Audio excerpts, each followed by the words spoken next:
You have been told the Templars were destroyed, arrested at dawn, tortured into confessions, and burned at the stake until nothing remained but ash drifting through a Paris morning. That is the classroom version. However, neat endings are rarely offered by history. In this instance, something refuses to stay buried. There are too many traces, too many coincidences, and too many quiet doors across Europe that seem to open onto the same unspoken secret. What if the Templars did not die in the flames? What if they stepped into the dark instead? What if, beneath the familiar stories, they built a hidden network stretching from Scotland's cold hills to the sunlit harbors of Cyprus, one that continued long after their supposed destruction? If that is true, then the real mystery is not how they ended, it is how they survived. Let us slow down, take a breath, and allow the sharper edges of the story to soften a little as the noise fades and the old world settles around you again, steady and patient, as if waiting for you to lean closer. Imagine medieval Europe not merely as a collection of kingdoms and crusades, but as a vast web of roads, stone halls, quiet harbor towns, and fortified estates humming with movement. Picture messengers slipping between monasteries at night, riders vanishing into forests, and ships leaving unmarked docks before sunrise. In the middle of this network stood a brotherhood sworn to discipline, secrecy, and absolute obedience. They were indeed warriors, but more importantly, they were organizers, managers, and builders of systems. These systems could move money, relics, information, and people with a precision that would embarrass some modern institutions. Suddenly, one begins to understand why their disappearance never fully made sense. An organization of that magnitude cannot be erased overnight. It can only be driven underground. Tonight, you are stepping into that underground, not to chase myths, but to follow real traces left behind in dusty ledgers, carved stones, forgotten ports, abandoned commanderies, and political alliances that outlived their makers. You will observe how a network might vanish from public view, yet function perfectly in the shadows. As you follow its paths, you might notice small details that do not quite match the official story. A stray emblem, a puzzling land transfer, a fortification style appearing where it should not. These are the kinds of details polite historians sometimes step around, as though hoping no one else will notice. You begin with the familiar image, the knight in white, a red cross stitched to his chest. Sword drawn in God's name, a holy warrior, a martyr in waiting. However, that is merely the silhouette the church wanted the world to remember. It is not the complete man. Strip away the romance of crusade and martyrdom, and what you will find beneath the tunic is something far more complicated and considerably more dangerous to the status quo. What made the Templars truly powerful was not the sword, but the system. The order was not just a militant brotherhood.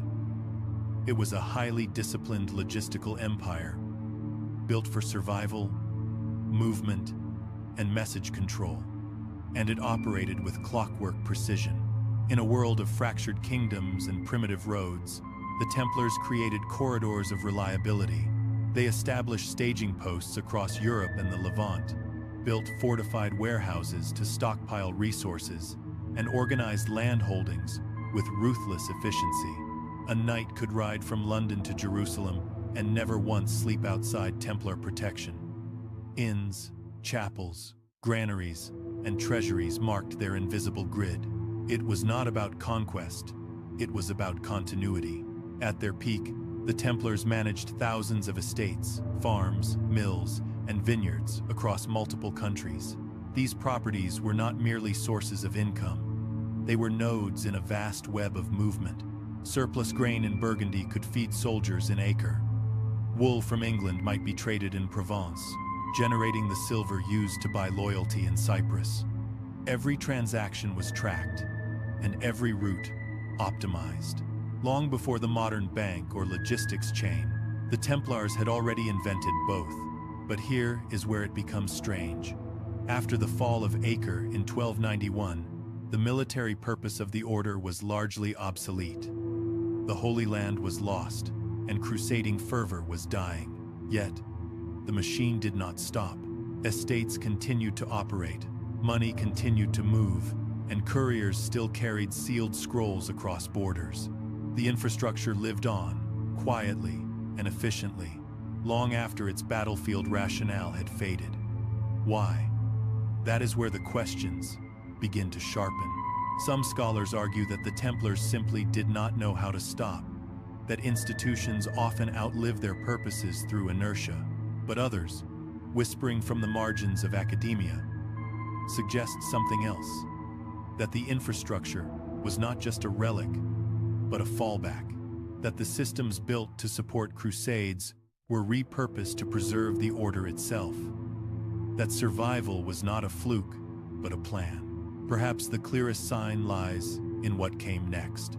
When King Philip IV moved to dismantle the Templars in 1307, what he feared was not merely heresy or treasure, it was control. The Templars were not centralized in a royal court or a single fortress. Their strength was distributed, decentralized, difficult to pin down, and difficult to destroy. That is precisely what makes them relevant now. The men in white vanished quickly, yes, but the system did not. In fact, in some places, it seemed to become even more efficient, just less visible. Even today, medieval records show that payments continued to flow between commanderies, years after the supposed destruction of the order. Letters appeared, bearing familiar seals. Land was transferred not to strangers, but to newly renamed charitable organizations with oddly similar structures. In one case, a French abbey petitioned to remove a Templar estate from tax rolls, only to admit under scrutiny that the original staff had never actually left. One obscure charter from southern Italy references a silent route used for transporting relics between former Templar strongholds. The wording is careful, almost evasive.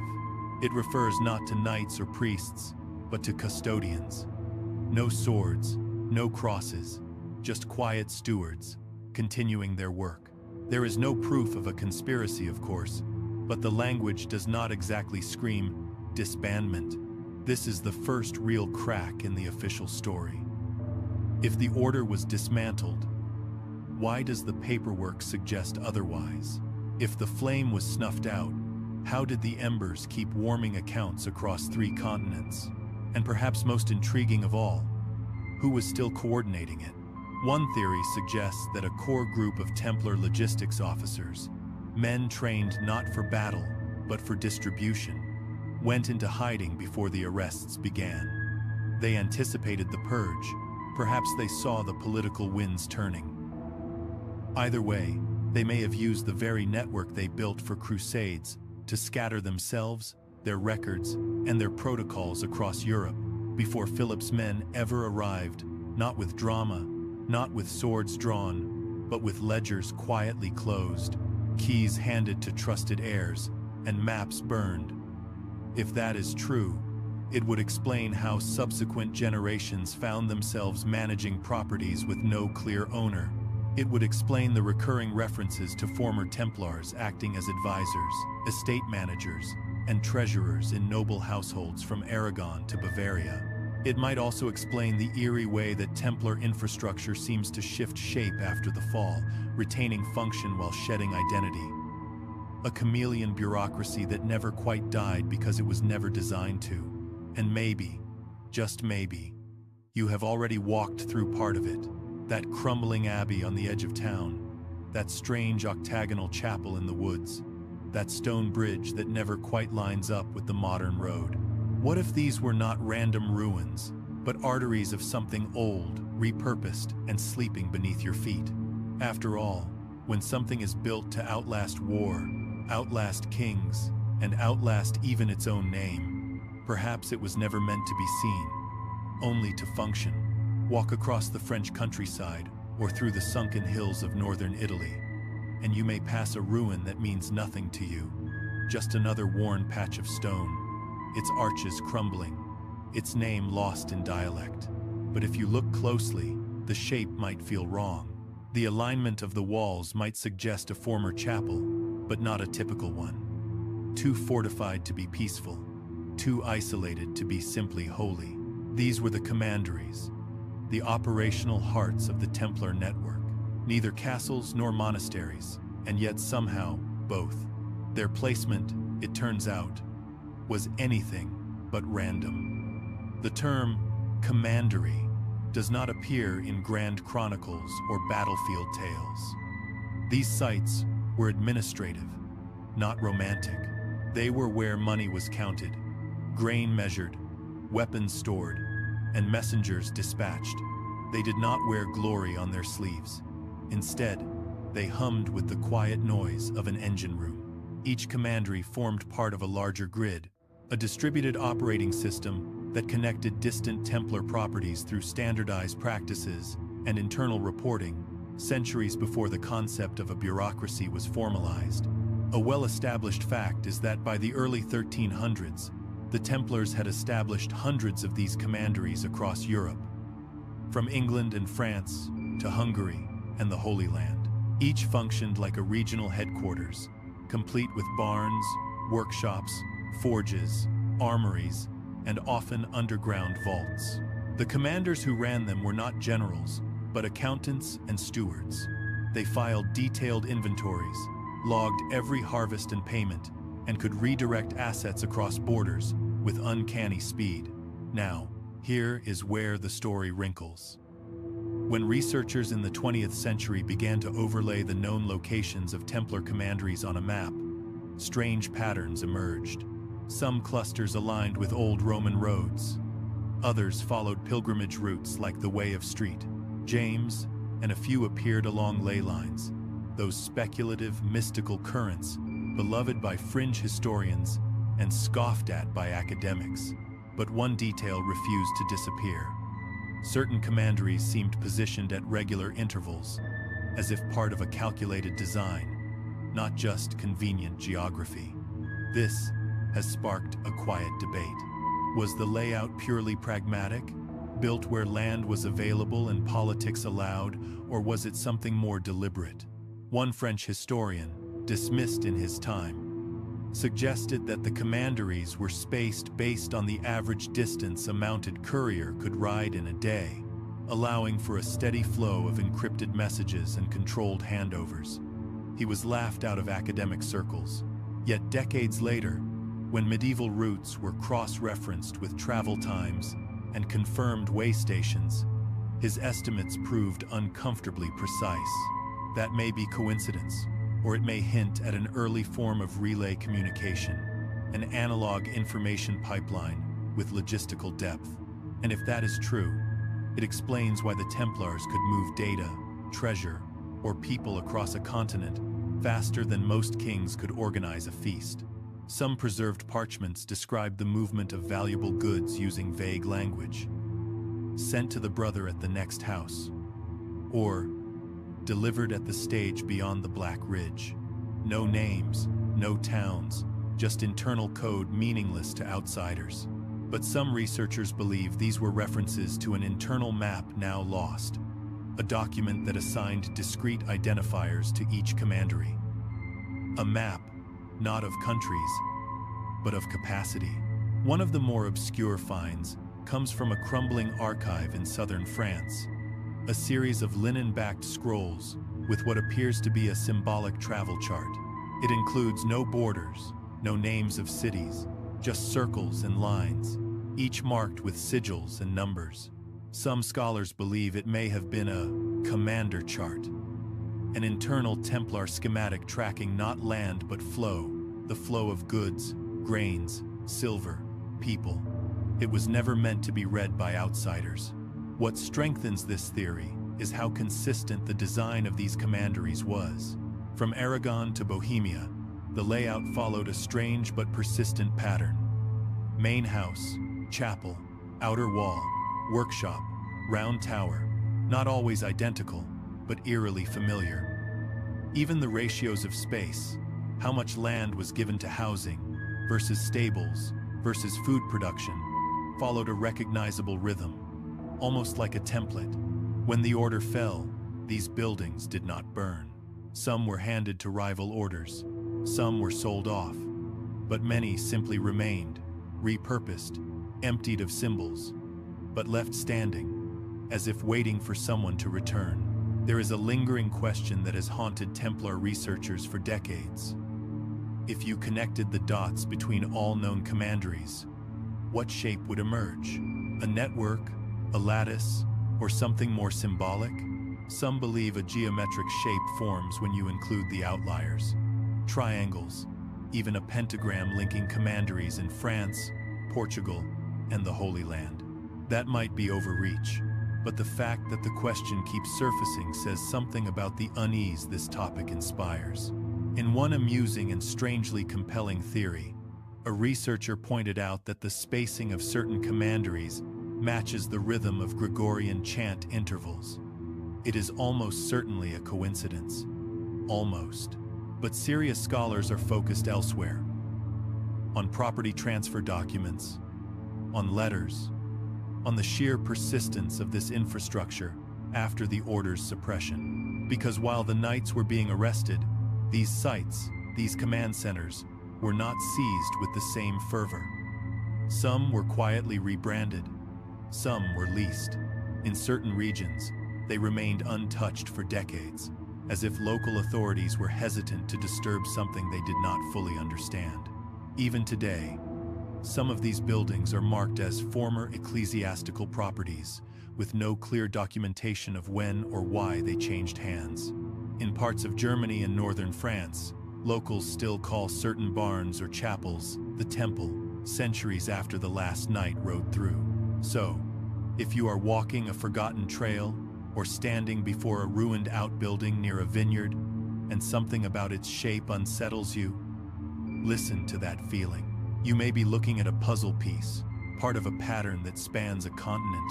And if the map really was a code, then what exactly were they trying to connect? Beneath the noise of modern Paris, under layers of traffic and time, there once stood a fortress unlike any other in France. It was not a castle or a palace, at least not in the traditional sense. It did not rise to inspire awe from afar. It huddled instead within the old city, dense and guarded. Its name, La Ville Neuve du Temple, spoke volumes. The new city of the temple. Not a monastery, not an outpost, but a city within a city, owned not by the crown or the church, but by the Knights Templar, a walled compound of stone, order, and silence, placed deliberately in the very heart of royal power. For a while, it was entirely theirs. This place, often overlooked in the romantic retelling of the Templar story, was not simply a residence. It was a central node, perhaps the central node, in their European operations. While Acre was the front, Paris was the vault. While Jerusalem faded from reach, Paris pulsed with money, logistics, and rumor. The temple quarter housed treasuries, armories, stables, scriptoriums, and vast underground cellars. It had its own guards, its own rules, its own legal protections. Even kings were required to ask permission to enter. Philip the Fair knew this well. His resentment simmered long before the dawn raids of 1307. What made this headquarters so significant was not just its scale, it was its autonomy.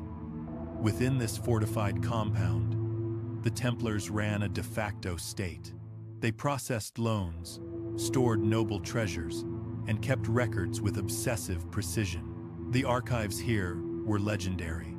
Ledgers recording deposits from every corner of Europe, coded messages passed between commanders, and perhaps more orders, rituals, maps, protocols, things not meant for ordinary eyes. One established fact, often overlooked, is that the temple in Paris acted as an unofficial bank for the French crown itself. Philip IV borrowed heavily from the Templars to fund his wars against England and Flanders. He stored royal revenues within their walls, trusting their guards over his own. That, some believe, was his real mistake.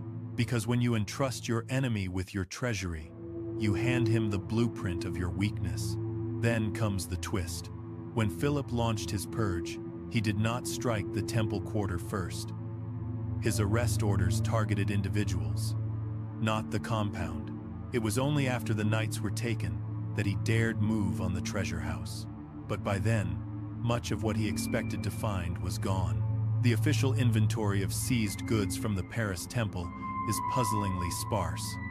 A few gold coins, some weapons, robes, horses, nothing that matched the scale of wealth known to have passed through its gates. More curiously, several detailed records reference specific storage chambers by name and location that yielded absolutely nothing when opened. Empty rooms, sealed doors that led nowhere. This has led to persistent speculation that the Templars had warning, that in the days or weeks before the crackdown, key personnel quietly removed sensitive documents, silver, and maps through subterranean routes or into the hands of trusted allies. Or perhaps more provocatively, that parts of the temple complex were designed with secrecy in mind. Vaults within vaults, hidden beneath layers of false flooring or behind sacramental walls. An obscure but intriguing clue surfaced in the 19th century when sewer workers beneath the Marais district unearthed a sealed chamber buried below an old Templar site. Inside, they found rusted iron restraints and broken shelves, but no gold, no scrolls. The find was dismissed as a medieval dungeon and quickly resealed. Yet, the location matched descriptions from a Templar ledger of a black room used for overnight document storage in cases of clerical emergency. No one followed up. Debate still rages over how much of the Paris temple's content truly vanished, and whether it was lost, hidden, or intentionally erased. A few scholars digging through Vatican correspondences from the early 1310 seconds found letters between papal officials and the French court hinting at a missing archive. One cryptic line stands out. The books of the Black Stronghold are not where they were expected, nor where they were known to be. That phrase, "not where they were known to be," has become a kind of whispered code among Templar researchers. Some interpret it as simple confusion, others as quiet confirmation that something disappeared with intent, and a few suggest the documents were moved not just across town, but across borders into the commandery network described earlier. If true, it would mean the Paris temple served not only as a financial core, but as a launch point for an information exodus. Here is where the threads start to pull together. In the years immediately following the arrests, strange patterns emerged in land records across Europe. Templar properties supposedly seized or dissolved were transferred to unfamiliar third parties, often families or minor monastic groups with no formal ties to the church. In one case, a chapel in Poitou was transferred not to the Hospitallers as expected, but to a recently founded brotherhood whose seal bore a modified version of the Templar cross, minus one arm. Some of these transfers were traced back to documents notarized in Paris weeks after the temple quarter had supposedly been shut down. Then there is the enduring mystery of the Grand Master's last movements. Jacques de Molay was arrested in Paris, interrogated repeatedly, and burned years later. But in the days between his first confession and his retraction, there are conflicting reports about his location. One source places him at a bishop's residence. Another oddly claims he was seen within the temple walls under heavy guard, escorted by two unnamed men in foreign dress. The report is considered unreliable secondhand and written decades later, but it raises a familiar specter. What if, even in the jaws of death, the order was still moving pieces? The Paris nexus remains one of the most frustrating and compelling voids in Templar history. A fortress that held the beating heart of a continent-wide operation, and yet reveals so little of itself. Its stones were torn down during the French Revolution. Today, the place where it stood is marked by a children's playground and a plaque, no walls, no vaults, just the echo of what was. But walk slowly through that neighborhood, and you may still feel it. The chill underfoot, the silence between buildings, as if something massive had simply folded inward and vanished. What secrets went down into that earth with the Temple Quarter, and how many of them are still moving quietly beneath different names? If the fall of the Templars in France was a hammer blow, then Iberia was the quiet breath that followed a strange, still space in which not everything collapsed. Spain and Portugal, unlike France, did not move with speed or fury against the order. In fact, their response was curiously gentle. While Philip IV orchestrated dawn arrests and inquisitional horrors, the Iberian monarchs offered something else: delay, ambiguity, and polite deflection. Historians often chalk this up to political distance, but perhaps there is more to it. Because in the timeline of the Templars' unraveling, Iberia does not behave like an accident. It behaves like a safety valve.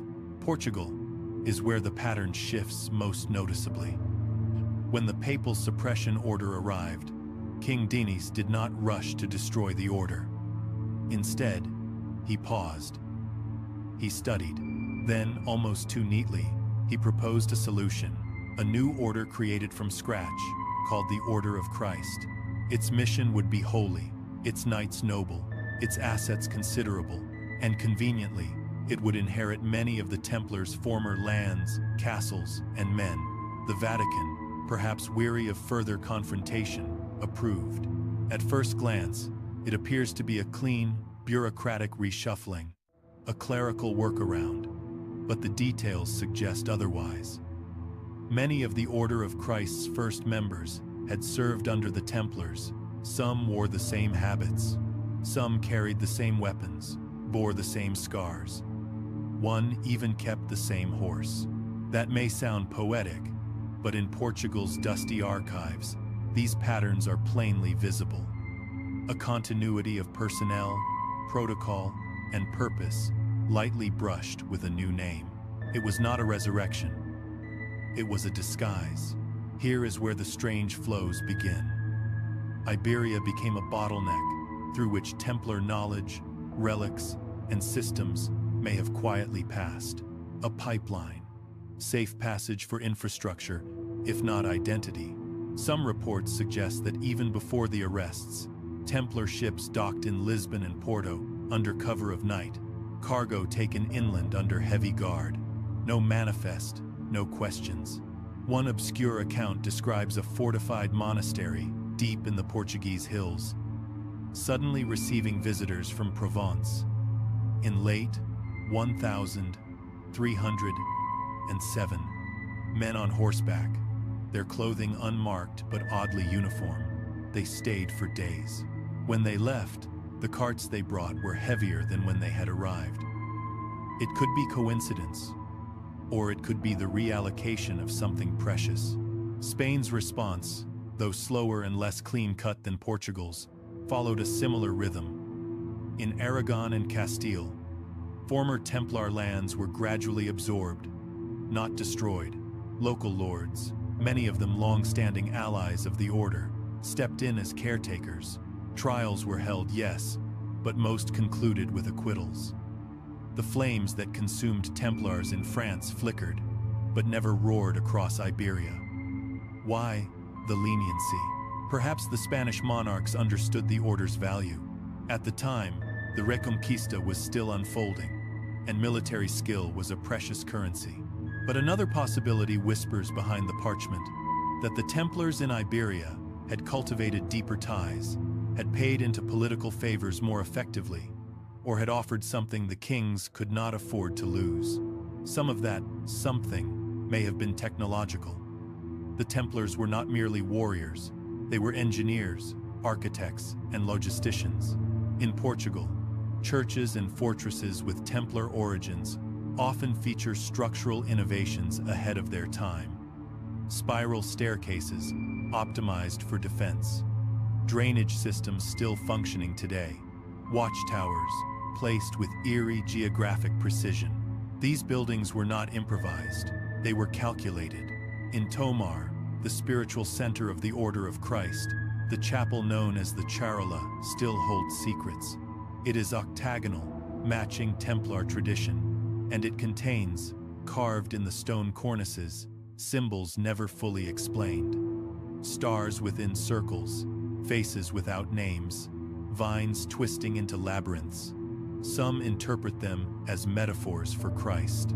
Others suggest they're visual echoes of something older, coded messages perhaps meant for those who remembered. One particularly puzzling feature lies in the Charola's floor plan.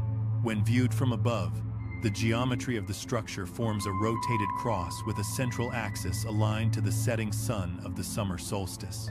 That might be accidental, but given the Order's obsession with celestial timing in the Holy Land, it is hard not to wonder whether this was part of a larger pan-European spatial language, a language only visible from a distance. What is not debated is that many of the same men who served in the Templar network later became pivotal in Portugal's Age of Discovery. Prince Henry, the navigator himself, was Grand Master of the Order of Christ. The Templar cross was etched onto the sails of Portuguese caravels that left for the edge of the world. The network, it seems, did not end. It adapted. Now, the open question. Was the Iberian absorption of the Templars a spontaneous act of political mercy, or was it prearranged? Was the Order of Christ a lifeboat quietly built before the storm? Some fringe researchers point to correspondences between Templar commanders in France and ecclesiastical contacts in Lisbon, months before the arrests. The language is coded, polite, but carries a tone of anxious preparation. One line, preserved in a copied draft, reads, "The roads we discussed must be secured by winter." That sentence haunts the debate. What roads? What passage? What exactly were they preparing to move or protect? And if Iberia was a pipeline, then what flowed through it may still echo in the structures, vaults, and brotherhoods that survive today. In the whitewashed villages of Portugal, in the mountain chapels of Aragon, in the strange silence of the Tomar cloisters, the pipeline never screamed. It never burned. It simply opened, and what passed through may never have stopped moving. If you follow the fog up into the Scottish Highlands, past the heather and the empty watchtowers, you will come to a land that has always been suspicious of outsiders, a land of clans and cold stone, of oaths spoken more with glances than words. It is here, in these cragged edges of Christendom, that one of the Templars' strangest legends takes root. Because when France burned and Iberia disguised, Scotland may have done something more radical. It may have welcomed the Order outright. At the time of the Templars' arrest in 1307, Scotland was in no position to care about papal decrees. The country was excommunicated. Its king, Robert the Bruce, had killed a rival in a church and crowned himself in defiance of Rome. He was fighting for his throne against England. The church had eyes elsewhere. Into this chaos, according to persistent legend, rode the remnants of the Order, not in grand processions, but in small, quiet groups. Men who arrived by sea, who crossed from Ireland, who knew that a land at war and cut off from papal authority might be their best chance at survival. One documented fact: after the dissolution of the Order, several Templar knights did vanish from French records entirely. A few names resurface in odd places. Legal petitions in obscure Scottish towns, property records involving Norman surnames with Templar ties. It is not proof of sanctuary, but it is not nothing either. Then there is the question of Bannockburn. The Battle of Bannockburn in 1314 is a cornerstone of Scottish pride. It was here that Robert the Bruce, hopelessly outnumbered, defeated the English and secured Scotland's independence, at least for a time.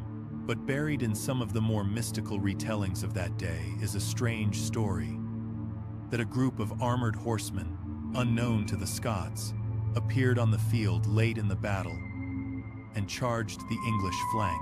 They bore no heraldry, they asked for no reward, and afterward, they disappeared.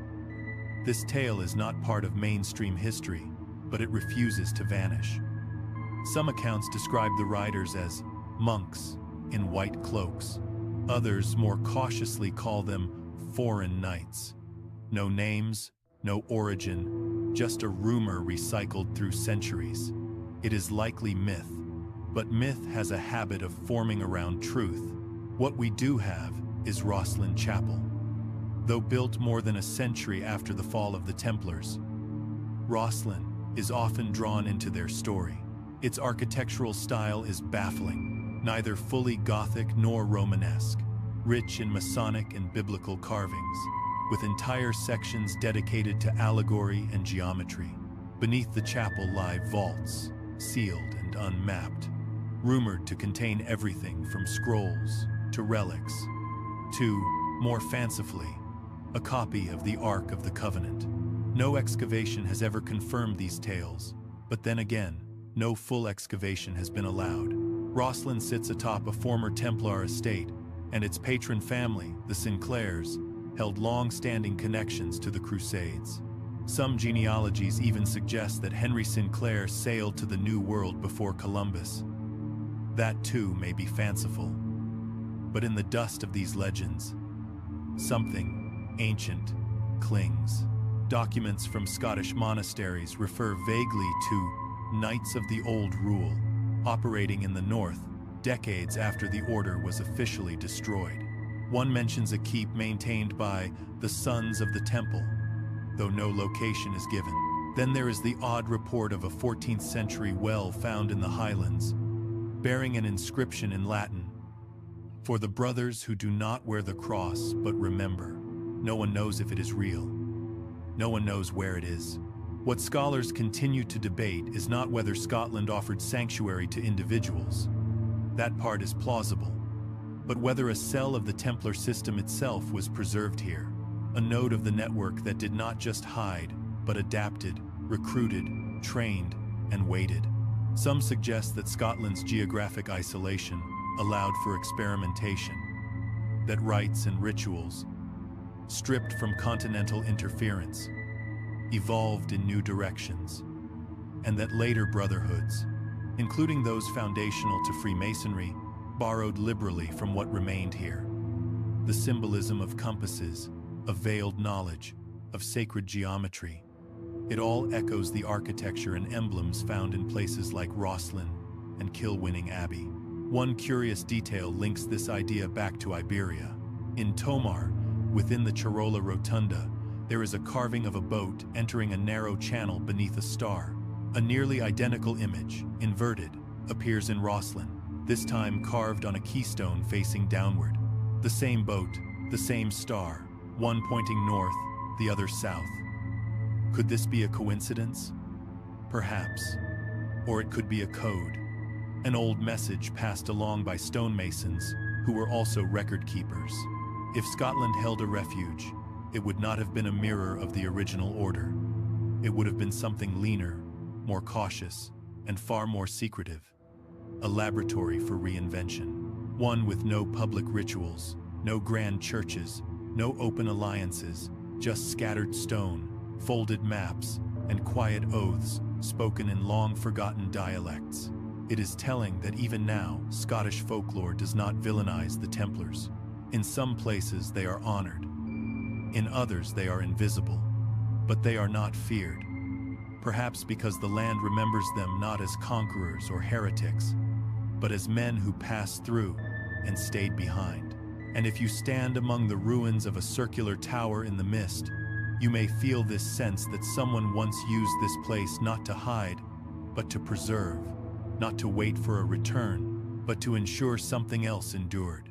What that something was remains unnamed, but the echo still carries through stone. If the Templars needed to vanish, then the sea offered them an escape route, and the islands of the eastern Mediterranean offered something rarer still: anonymity, cloaked in continuity, not hiding, but folding themselves into structures that already existed. Because on these windswept stones of Malta, Rhodes, and Cyprus, the lines between one military order and another were never quite as solid as papal decrees would have you believe. Start with Cyprus. By the late 1200s, It had become the last meaningful foothold of Latin Christianity near the Holy Land. After the fall of Acre in 1291, many of the survivors, noble soldiers and Templars alike, retreated here. The island was both fortress and limbo, too close to the Muslim world for comfort, too far from Rome for control. The Templars already owned land on Cyprus before the fall, but afterward, their presence thickened.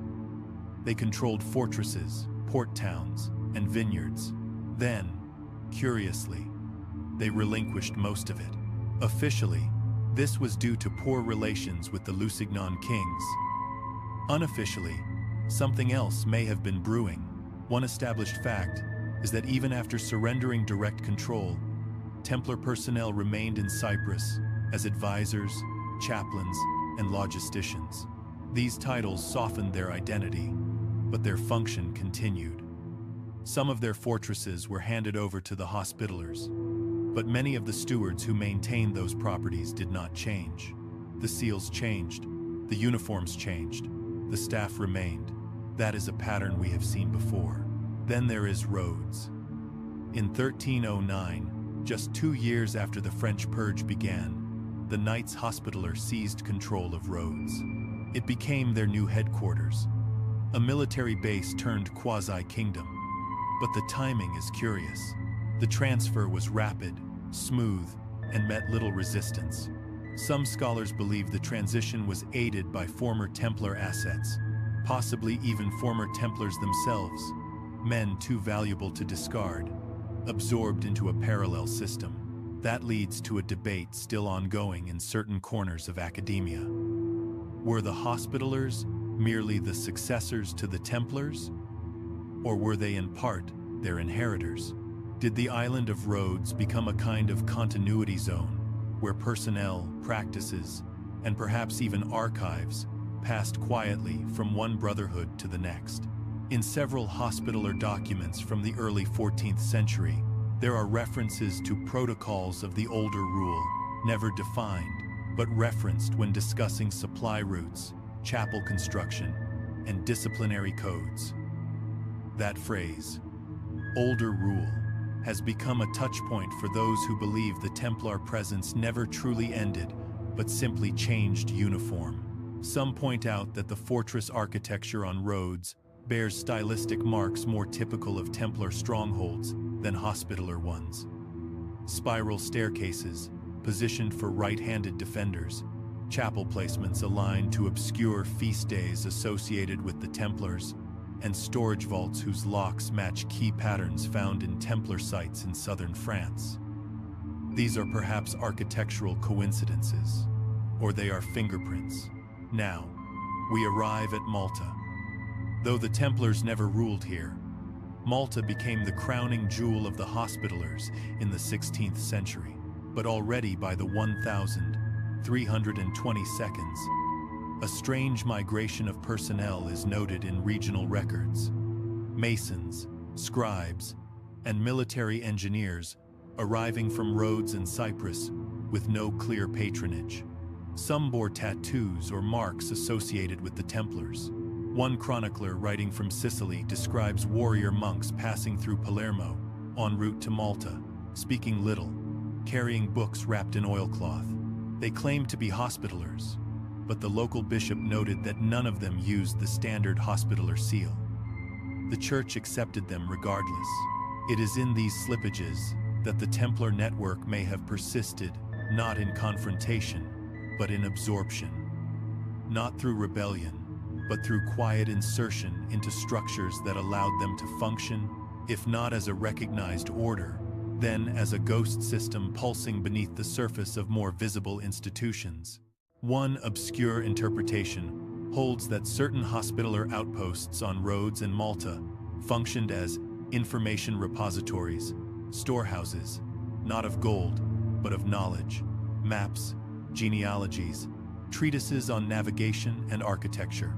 This theory gained some traction after the discovery of a set of 14th century nautical charts in Malta that bore a strange combination of Latin and cipher runes, matching those used in earlier Templar correspondences. The charts themselves are pristine, accurate to within a half degree of modern instruments. Yet they contain port markers for harbors that had no official name until centuries later. Even the language of the Mediterranean sea lanes, which evolved into a dialect known as lingua franca among the naval orders, carries echoes of older code. One phrase in particular, Giro della Croce, or Circuit of the Cross, is believed by some to refer to a specific circular naval route between Rhodes, Crete, Malta, and the southern coast of France. A secret supply chain, or just sailor talk, but the most persistent detail, and perhaps the most haunting, comes from an anonymous traveler's journal, dated 1338. In it, the writer, possibly a Venetian merchant, described stopping at a fortified hospice on Cyprus, maintained by monks who wore no insignia. They provided food, shelter, and medical aid, asking only that the visitor not speak of what he saw to men of crowns or mitres. At the gate was a carving, a cross, equal-armed, enclosed in a circle, the classic Templar emblem, except in this version, the arms of the cross had been deliberately blunted, worn down by time or purpose. The author left the place in silence, noting that the monks had no name for themselves, only that they serve the brothers who do not speak. It could be apocryphal, it could be a traveler's embellishment, but that phrase, serve the brothers who do not speak, rings with something older than myth, something practiced, institutional, a vow remembered even when the order was not. And so these islands, scattered and sunlit, often romanticized as stepping stones to empire, may have served a stranger purpose. They were refuges, yes, but not only for men. They were sanctuaries for structure, for methodology, for continuity, and maybe for a memory that needed salt air and isolation to survive. Because when land became dangerous, the sea gave them space. And from that space, something kept moving. When you picture a medieval bank, you might think of gold coins exchanged beneath high arches, monks counting silver behind wooden grills, ledgers inked with elaborate calligraphy. But the Templars' banks looked nothing like this. They had no grand halls, no gilded signs.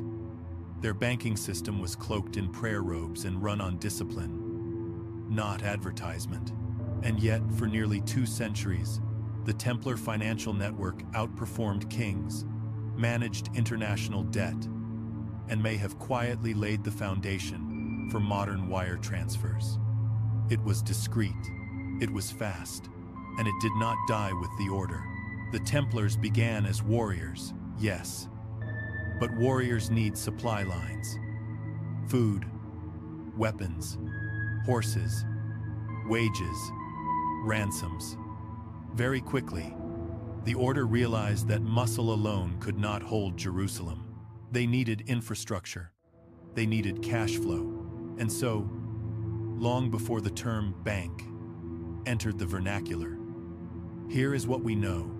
By the early 12th century, nobles could deposit wealth at one Templar house in Europe and receive a promissory note redeemable at another Templar house hundreds of miles away. That note, a coded document bearing seals and references understood only by the order, functioned as a medieval traveler's check. Pilgrim soldiers and diplomats carried them across borders, safely bypassing robbers and tax collectors. The Templars charged modest fees, which were reinvested into their network. They moved money with no coins visible, no ox carts required, just ink and trust. What is less well known is how long this system persisted after the order's official end, and how much of it seems to have simply changed clothes, not function. In 1312, the papal decree Vox in Excelso dissolved the Templar order. Assets were to be turned over to the Hospitallers, but in financial records across France, England, and Italy, something peculiar happens. Payments continue to move. Debtors keep making scheduled deposits. Even sealed communications referencing the Brothers of the Temple appear years later, archived not under military records, but under estate management files. Someone was still collecting. Someone was still balancing the books. An obscure document in the Siena archives describes a transition ledger from 1,314 inches, which a Templar estate transferred debts, not assets, but debts to an unnamed third party.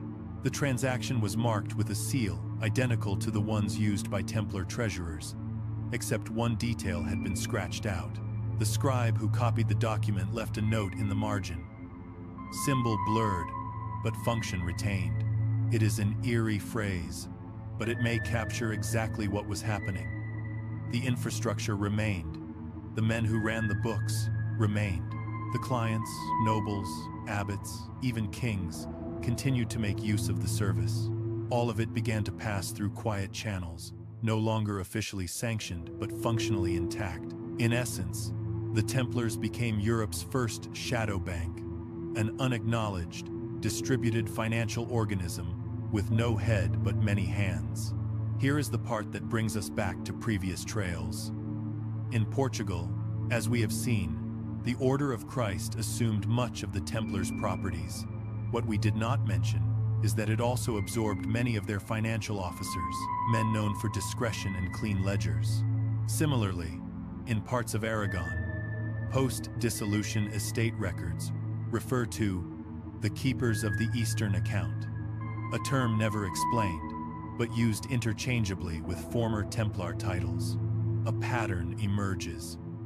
Accounts did not close. They were inherited, not by force, but by quiet agreement. The structure morphed, less visible, more informal, but no less real. This is where the web starts to widen. In Florence, Genoa, and Bruges, centers of emerging trade families rose to prominence with capital of uncertain origin. Some of these families had no prior record of wealth. Some had Templar affiliations, either through marriage or former service. One Florentine banker, Filippo de Aldobrando, was questioned in 1321 for using symbols of the temple in his account books. He claimed they were old habits. The matter was dropped. What is more compelling is the recurrence of language across independent financial systems. In Bruges, a network of merchants used a cipher to track goods. That same cipher, with minor alterations, appears in Templar property documents from Provence. In Barcelona, a system of coded ledger marks circles within squares, triangles beside letters, mirrors. Templar tax exemption forms, used a generation earlier. Coincidence? Possibly. But the recurrence of forms suggests that even if the Templars themselves were scattered, the practices they pioneered lived on and were quietly adopted by others. One especially curious relic resides in a dusty archive in Venice, a wooden chest containing leather-bound financial ledgers dated between 1305 and 1320. The chest is unmarked, but inside, the first page of each book bears the same phrase written in Latin. As the brotherhood endures, so does the trust. No names, no insignia, just a statement of continuity. The open question is whether this shadow system operated with coordination, or whether it was simply fragments scattered across Europe maintaining habit in the absence of hierarchy. Were these just exemplars clinging to old methods, or was there still a hidden node of direction issuing subtle commands, holding the ledger strings? One clue comes from a royal correspondence between Edward II of England and a Portuguese courtier in 1316. The letter references trusted brokers of the sun mark, a phrase never explained. But among Templar symbols, the sun in splendor was used in seal variations tied to treasury departments. It has never been found in English royal accounts, only in this letter in passing, like a code slipping out when no one was watching. And so, we come to the possibility, perhaps the most unnerving of all, that for a time, perhaps decades, a banking system existed in Europe, that answered to no pope, no king, and no nation. A silent system built on discipline and secrecy, passed hand to hand like a ghostly inheritance. No temples, no banners, just math, ink, and the memory of an oath. If you think of conspiracy as something loud, you will miss it. But if you think of continuity as something quiet, precise, and remarkably human, then perhaps it never stopped, and perhaps it still does not. If you were a Templar commander in 1306 and needed to send a message across a continent without it being read by a king, a bishop, or an inquisitor, how would you do it? Not by voice. There were too many ears. Not by ink alone. Any letter could be seized, copied, and used against you. No, the answer had to be more subtle, more layered. Indeed, the Templars, long before their fall, had already developed systems of communication that, by all surviving clues, blended religious formality with quiet ingenuity. Because when your enemies are watching, the message must hide in plain sight. One indisputable fact: Templar correspondence was sealed not only with wax and insignia, but often with patterns, markings, and codes embedded within the text itself. Surviving letters from the late 13th century show strange flourishes in the Latin, an extra loop on a letter here, a pause mark between words there. Initially dismissed as stylistic quirks, these features have since drawn new attention. Linguistic scholars now believe some of them may be part of a rudimentary cipher, a method of signaling priority, authenticity, or urgency through syntax and visual rhythm. The Templar seal itself was already a kind of message.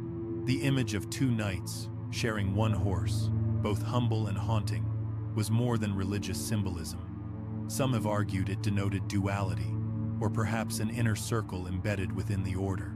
But less noticed are the variations of this seal. In one region, the horse has no bridle. In another, the knights face opposite directions. These changes were not arbitrary.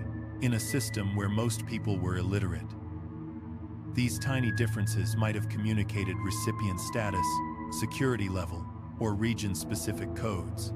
An obscure document from the Rouen archives tells of a courier who arrived in 1303 bearing a scroll wrapped in red cloth. The scroll was blank except for a single symbol etched in gold, a cross pierced by an arrow. It was handed to a commander who responded not with confusion but with immediate action. Days later, a garrison was relocated and the chapel shutters closed. Whatever the message was, it had been understood, not read, but understood. Scholars now explore whether the Templars employed what modern cryptographers would call a substitution cipher, replacing words or letters with symbols, gestures, or position within a passage. Some Templar manuscripts use repeated phrases with minor deviations, possibly to signal embedded meaning. One Latin hymn, copied in multiple Templar prayer books, substitutes the word Dominus with Dux Duc in alternating verses. On its face, it means nothing.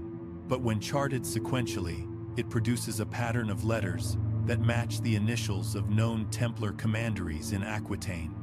It could be coincidence, or it could be a route map disguised as devotion. There is also the matter of silence. In many surviving letters from Templar leadership, certain paragraphs are left suspiciously blank frames drawn in ink, where text should be, but is not. Some of these may have been removed by later church censors, but others, when held up to light or treated with chemical analysis, show indentations. Pressure lines, the ghost of a stylus. Words were once there. Removed not sloppily, but with method. Someone took care to leave the format intact but the message absent, like erasing footprints but keeping the direction of travel. What complicates things further is the possibility of layered messages. A letter from a Templar commander in Poitou sent to a sister house in Lombardy describes grain shortages and banditry. On the surface, it is banal, but when each third word is read aloud in order, it forms a separate message. The southern house is compromised. Send records, north. Whether that was intentional or poetic accident is unclear, but it is hard not to feel a chill when you read it. Here we return to something seen in Paris and Portugal, the recurring phrase, custodians of the road. Not monks, not knights, but custodians, the ones who knew the way, not just physically, but communicationally. This term appears in cipher-heavy documents found in both Aragon and Sicily, always connected with messengers, always linked to properties with secure vaults or restricted libraries. A lesser-known debate among Templar historians centers on whether the order maintained a centralized encryption guide, a sort of codebook, updated and distributed only to senior commanders. If such a guide existed, it has never been found. But one tantalizing possibility emerged in the early 20th century when a collection of leather-bound folios was discovered in a sealed compartment beneath a former Templar chapel in Verona. Inside were tables of symbols, numbers, and prayers, some in Greek, others in Latin, some in what appears to be nonsense. One line repeated again and again in different scripts reads, "He who remembers the signs shall never be lost." The book was never verified. Some called it a forgery, others a devotional curiosity. But one historian who studied it noted that several of the symbols appeared in marginalia of Templar manuscripts, previously thought unrelated, an echo, faint but stubborn. Even now across Europe, stonework and stained glass in former Templar structures carry geometric designs that scholars still cannot fully interpret. The rose windows of certain round churches display petal counts inconsistent with Catholic liturgy, but aligned with astrological or navigational principles. In one case, a window in a Templar chapel in central France contains a mirrored image of the constellation Cygnus, the same constellation etched into the wall of a commandery in southern England. How many pilgrims ever looked closely enough to notice? The open question is simple but maddening. Did the Templars develop a coherent pan-European system of encrypted communication that allowed them to coordinate across vast distances, even under threat? And if so, how much of it still lies hidden in scrolls, in carvings, in the worn folds of old parchments stored in forgotten monasteries? Because if this network of symbols and silence truly existed, then it was not just about survival, it was about resistance. It was about making sure the real message could never be fully erased, not with fire, not with time, not even with papal bulls. It would remain hidden in plain sight, waiting for someone who could still read the signs. The Knights Templar wore the cross, but they served the crown more often than the church dared admit. Not one crown, of course, but many. From Castilian dukes to English barons to the shadowed courts of Sicily, Templar power flowed not just through steel and scripture, but through bloodlines and back channels. Their survival, especially after 1307, may owe less to secrecy than to loyalty, because scattered across Europe were powerful families, noble houses that had grown rich, landed, and quietly dependent on the Templars' efficiency. And when the order fell, those families did not just walk away, they covered. It is an established fact that the Templars were landholders of astonishing reach. But what is often ignored is how they came to hold so much land. Much of it was granted, not seized or purchased, by nobles who found it convenient to hand over troublesome parcels to an organization that could manage them with monastic austerity and military discipline. These nobles saw the Templars not just as holy warriors, but as reliable partners. They collected rents, managed peasantry, provided protection, and kept meticulous records. In an age of fickle alliances, this stability was gold. And when the fires were lit in France, some of those noble families did not just mourn the loss of their partners, they acted. In Normandy, records from 1308 show a curious flurry of property transfers.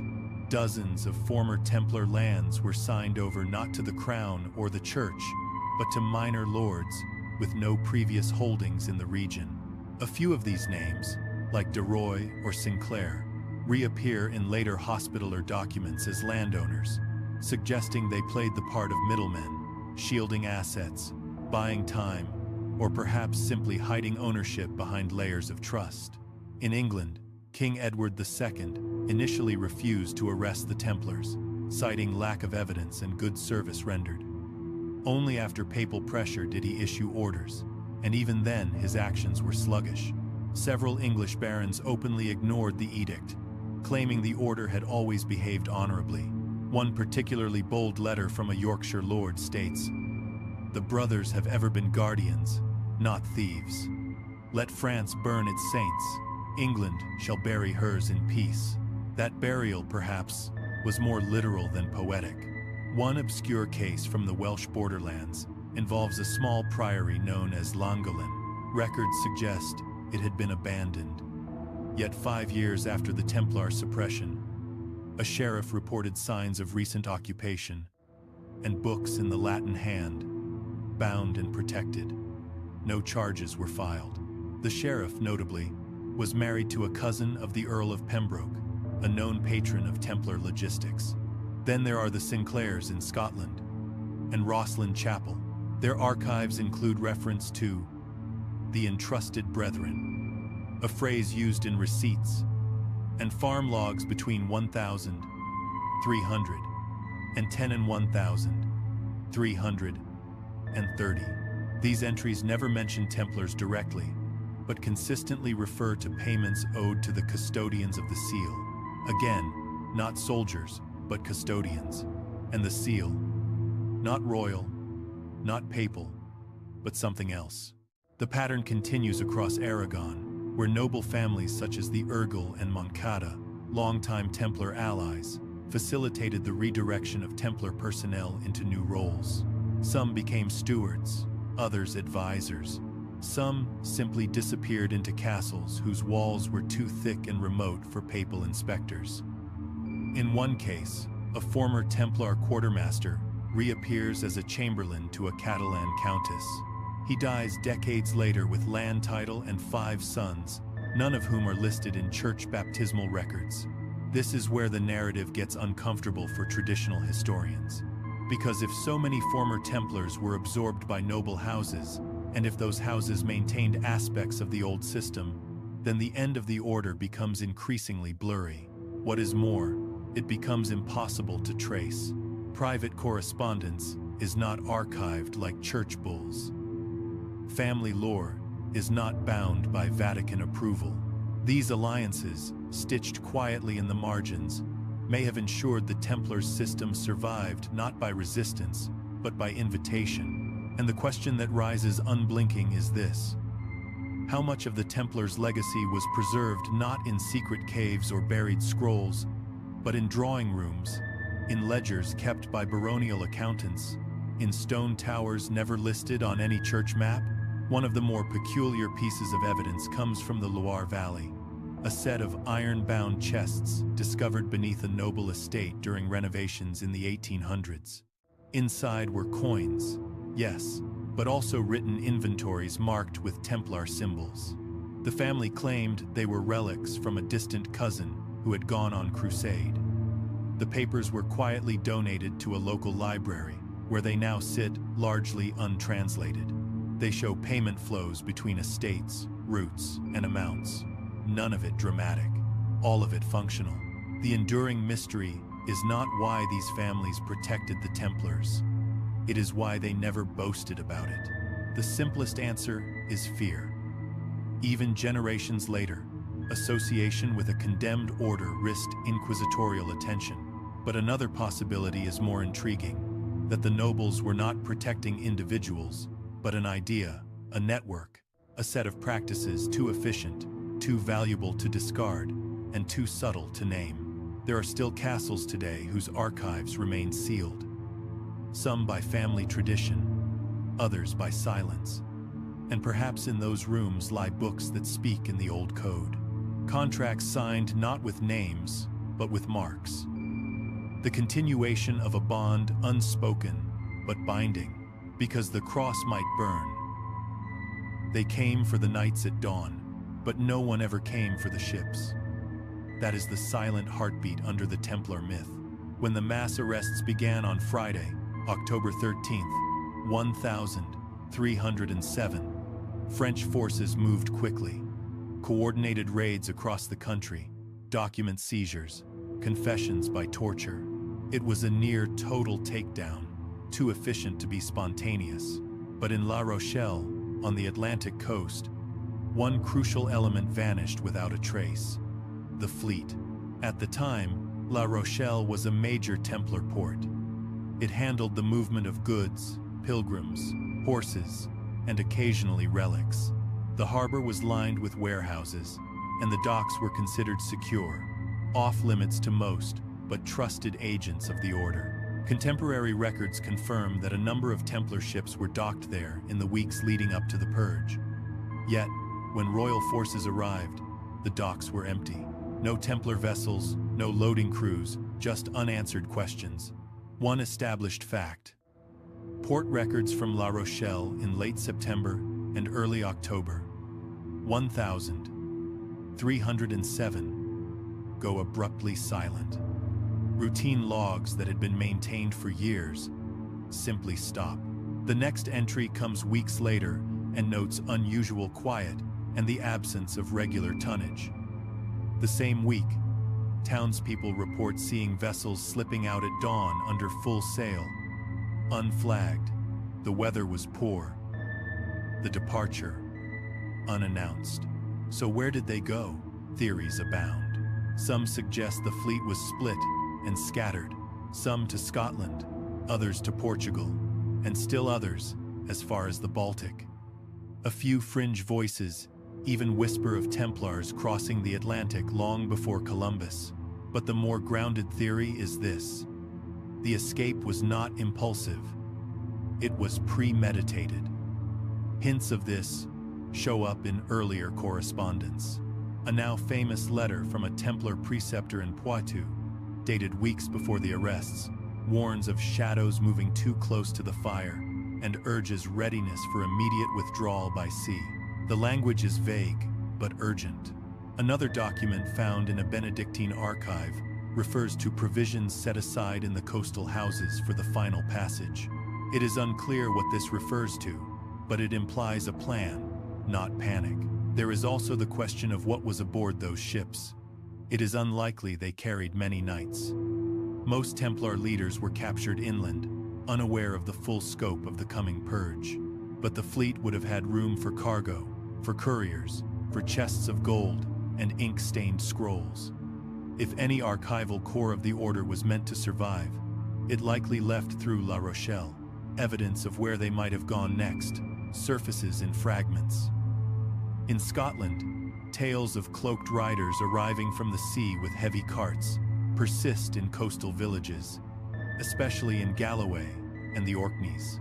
Most historians dismiss these as folklore, but the clustering of the stories always around hidden bays and always near former Templar holdings raises eyebrows. One particularly vivid account from 17th century oral tradition speaks of a black ship that moored at midnight and men who built no houses but carried stone markers inland before vanishing. In Portugal, records from the Order of Christ include several vague notations of gifts from the Northern Brothers in the years 1309 to 1311. No further explanation is given. The dates are close enough to suggest some kind of arrival, possibly maritime. The language avoids specificity, but the tone is reverent, almost grateful. A more concrete thread lies in the records of the Hanseatic League. In Hamburg and Lübeck, port logs note unusual arrivals in the years immediately following the Templar suppression. Ships bearing French-style hull construction but flying no recognizable flag entered and left quietly, often carrying wool, timber, and, curiously, monastic goods. This overlap between trade and religious cargo hints at a merging of functions, perhaps former Templar routes being absorbed into broader commercial networks. Not the disappearance of the fleet, but its rebirth in another form. That possibility brings us back to a larger idea: Dispersal, not disappearance. The Templar fleet, unlike the knights on land, had the advantage of mobility. It could not be besieged. It could not be burned in a square. It simply needed a wind and a plan. And if the order's collapse was foreseen, as some of the encoded documents suggest, then those ships may have carried more than wealth. They may have carried continuity. A controversial theory connects the missing fleet to the rise of privateers and pirates in the decades that followed. Some maritime historians have noted an uptick in highly organized, unusually disciplined pirate activity along the western coasts of Europe in the 1,320 seconds and 1,330 seconds. These were not the rum-soaked caricatures of later centuries. These were men with hierarchies, with signaling systems, with codes of conduct. Some even buried their dead with ritual. Could they have been Templar exiles? It is tempting to believe, but unproven. Yet across these fragments, a strange cohesion emerges.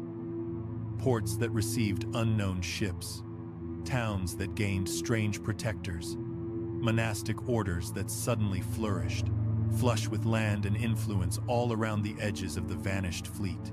One tantalizing piece of the puzzle surfaced in 1972, when a diver exploring the seabed off the coast of Brittany found the remains of a medieval anchor and a carved oak chest buried in silt. The chest had rotted, but its contents, copper coins, a sealed bone cylinder, and a wax-covered ledger, were preserved.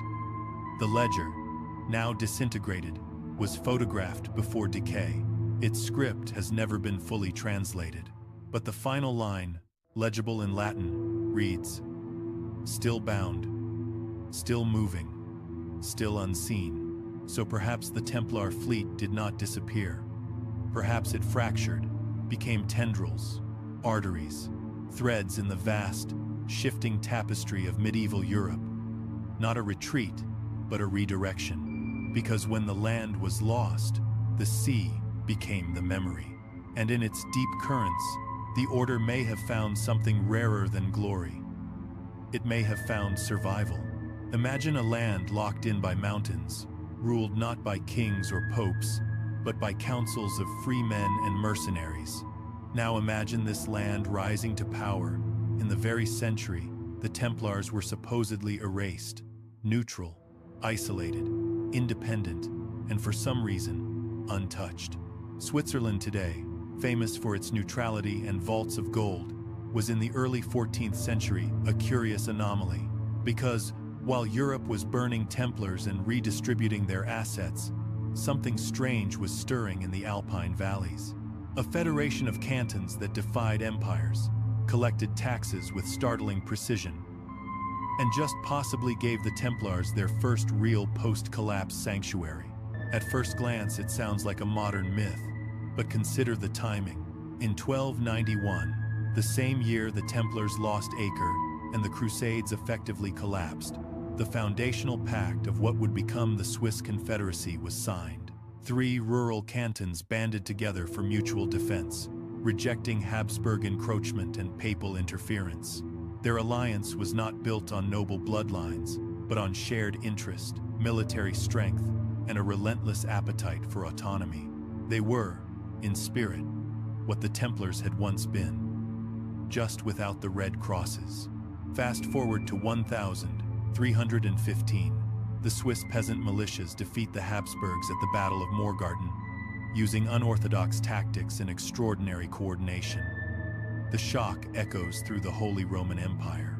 But what puzzles historians is how swiftly the Swiss developed military and administrative sophistication almost overnight. It is as if they had advisors, or a model, or both. One historical fact often missed in Templar histories: several commanderies and properties were established in what is now Swiss territory, prior to 1,307 sites in places like Lausanne, Geneva, and Basel. These were not just roadside chapels. They were hubs, storage centers, rest stops for couriers, points along trade and information routes running from Italy to France and beyond. And when the arrests began in France, there is no record of coordinated suppression in these Swiss Templar sites. None. Not because no one noticed, but because no one had authority. At the time, Swiss territories were politically fragmented and often beyond the reach of papal bulls. Enforcement required cooperation from local magistrates, who often had closer ties to the brothers in the white cloaks than to distant French kings or German emperors. And so, as Templar assets were seized in Paris and London, their Swiss properties were quietly absorbed by local landowners or simply left untouched. One former Templar hospice near Bern remained operational until the 1342nd under the management of a lay Brotherhood of the Keys. The term appears nowhere else in church documents, but it reappears oddly in Swiss tax records. There is also the matter of the Templar banking system. As noted earlier, their financial structure was years ahead of its time, and Switzerland somehow became a cradle of advanced finance not long after. In the early 1300s, small cantonal treasuries began organizing ledgers with centralized accuracy. Trade expanded rapidly. Some towns issued standardized weights and coinage systems nearly a century before their neighbors. Was this coincidence? Possibly. But once again, the echoes are hard to ignore. One obscure document preserved in Zurich describes an arrangement between a former Templar steward and a local merchant guild. The language is careful.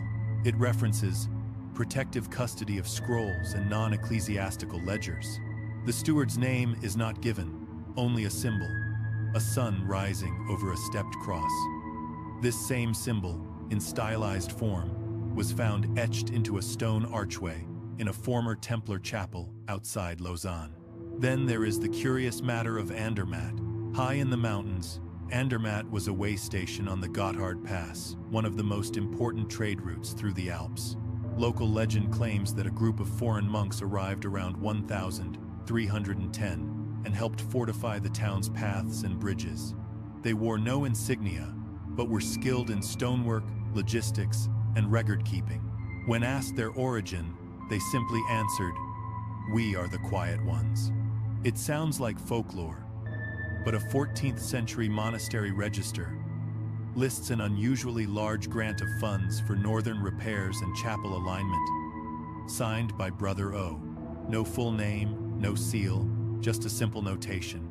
He asks no thanks, he requires only silence. Could this be a displaced Templar using old funds and new alliances to continue the work?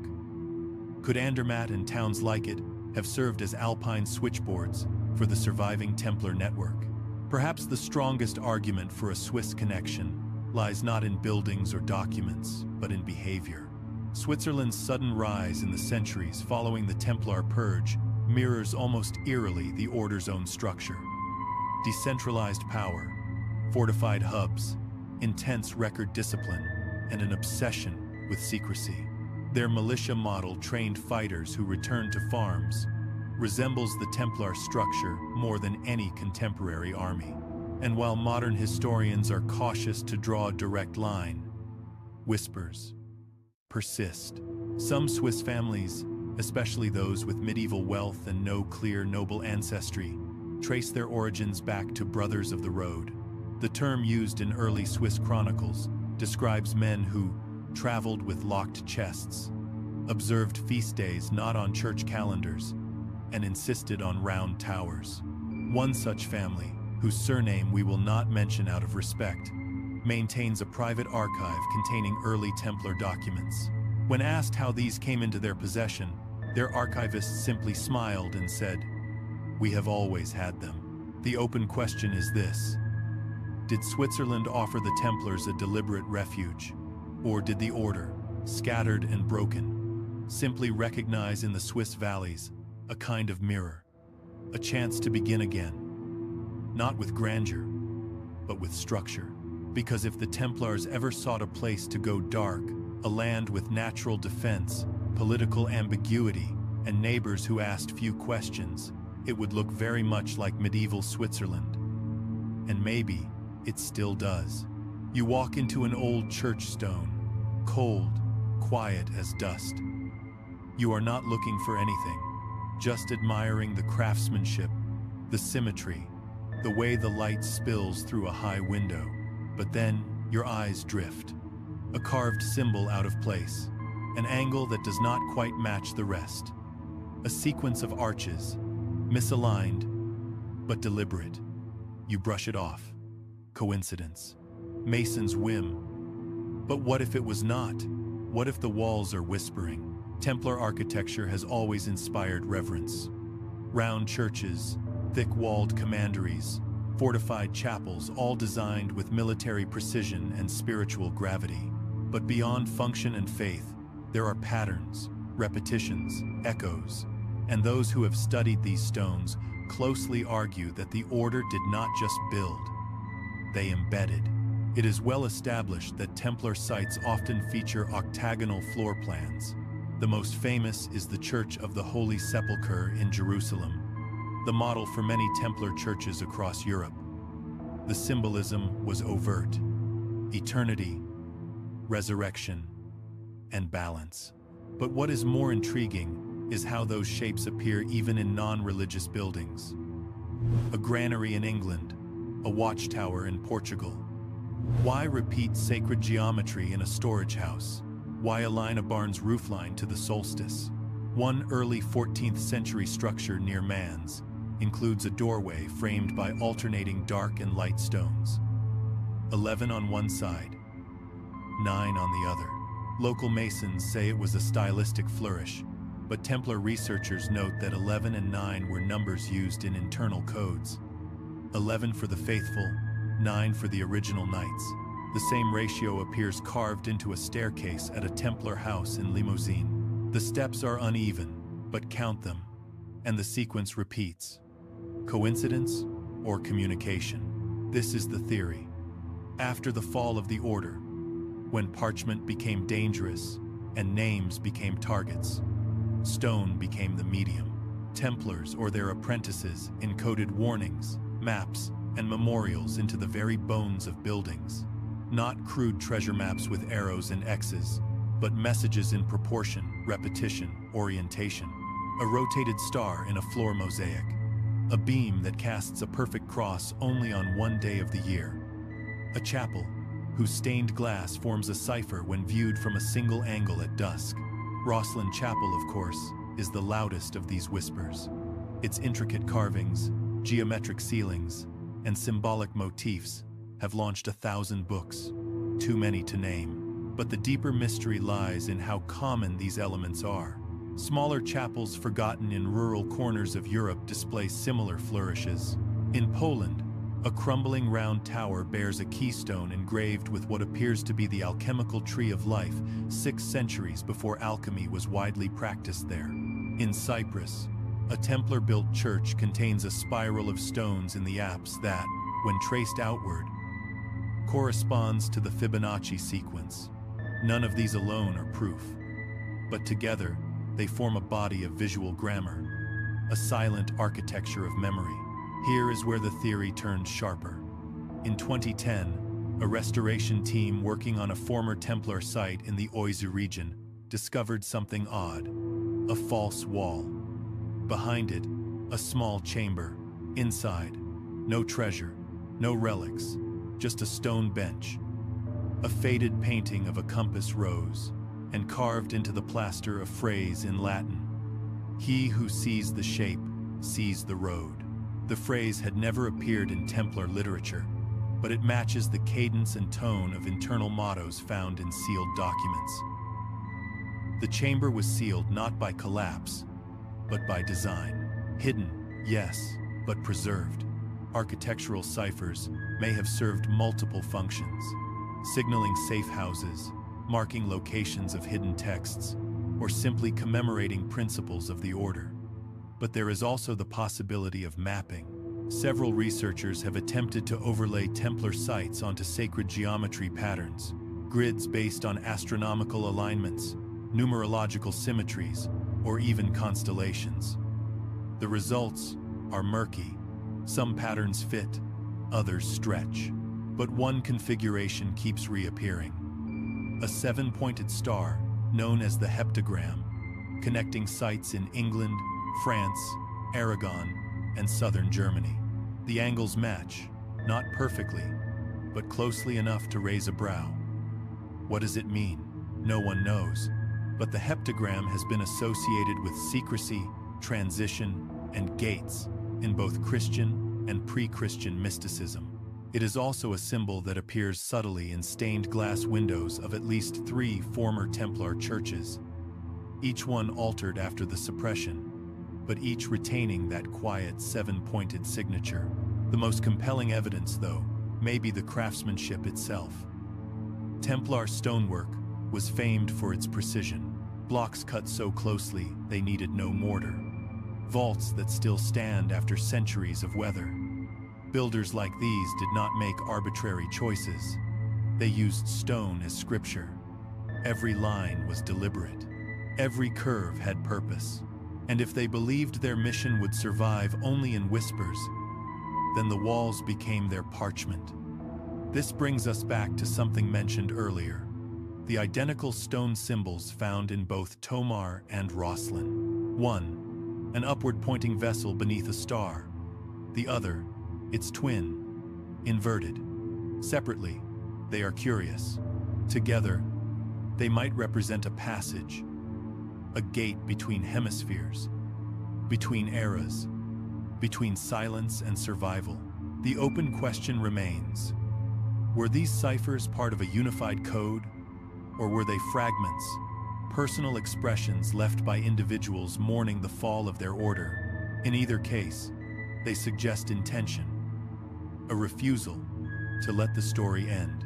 And if you walk the narrow aisles of a forgotten chapel, if you pause beneath the weathered crest of a round arch and run your fingers over stone smoothed by centuries, you may feel it. Not a message in words, but something quieter.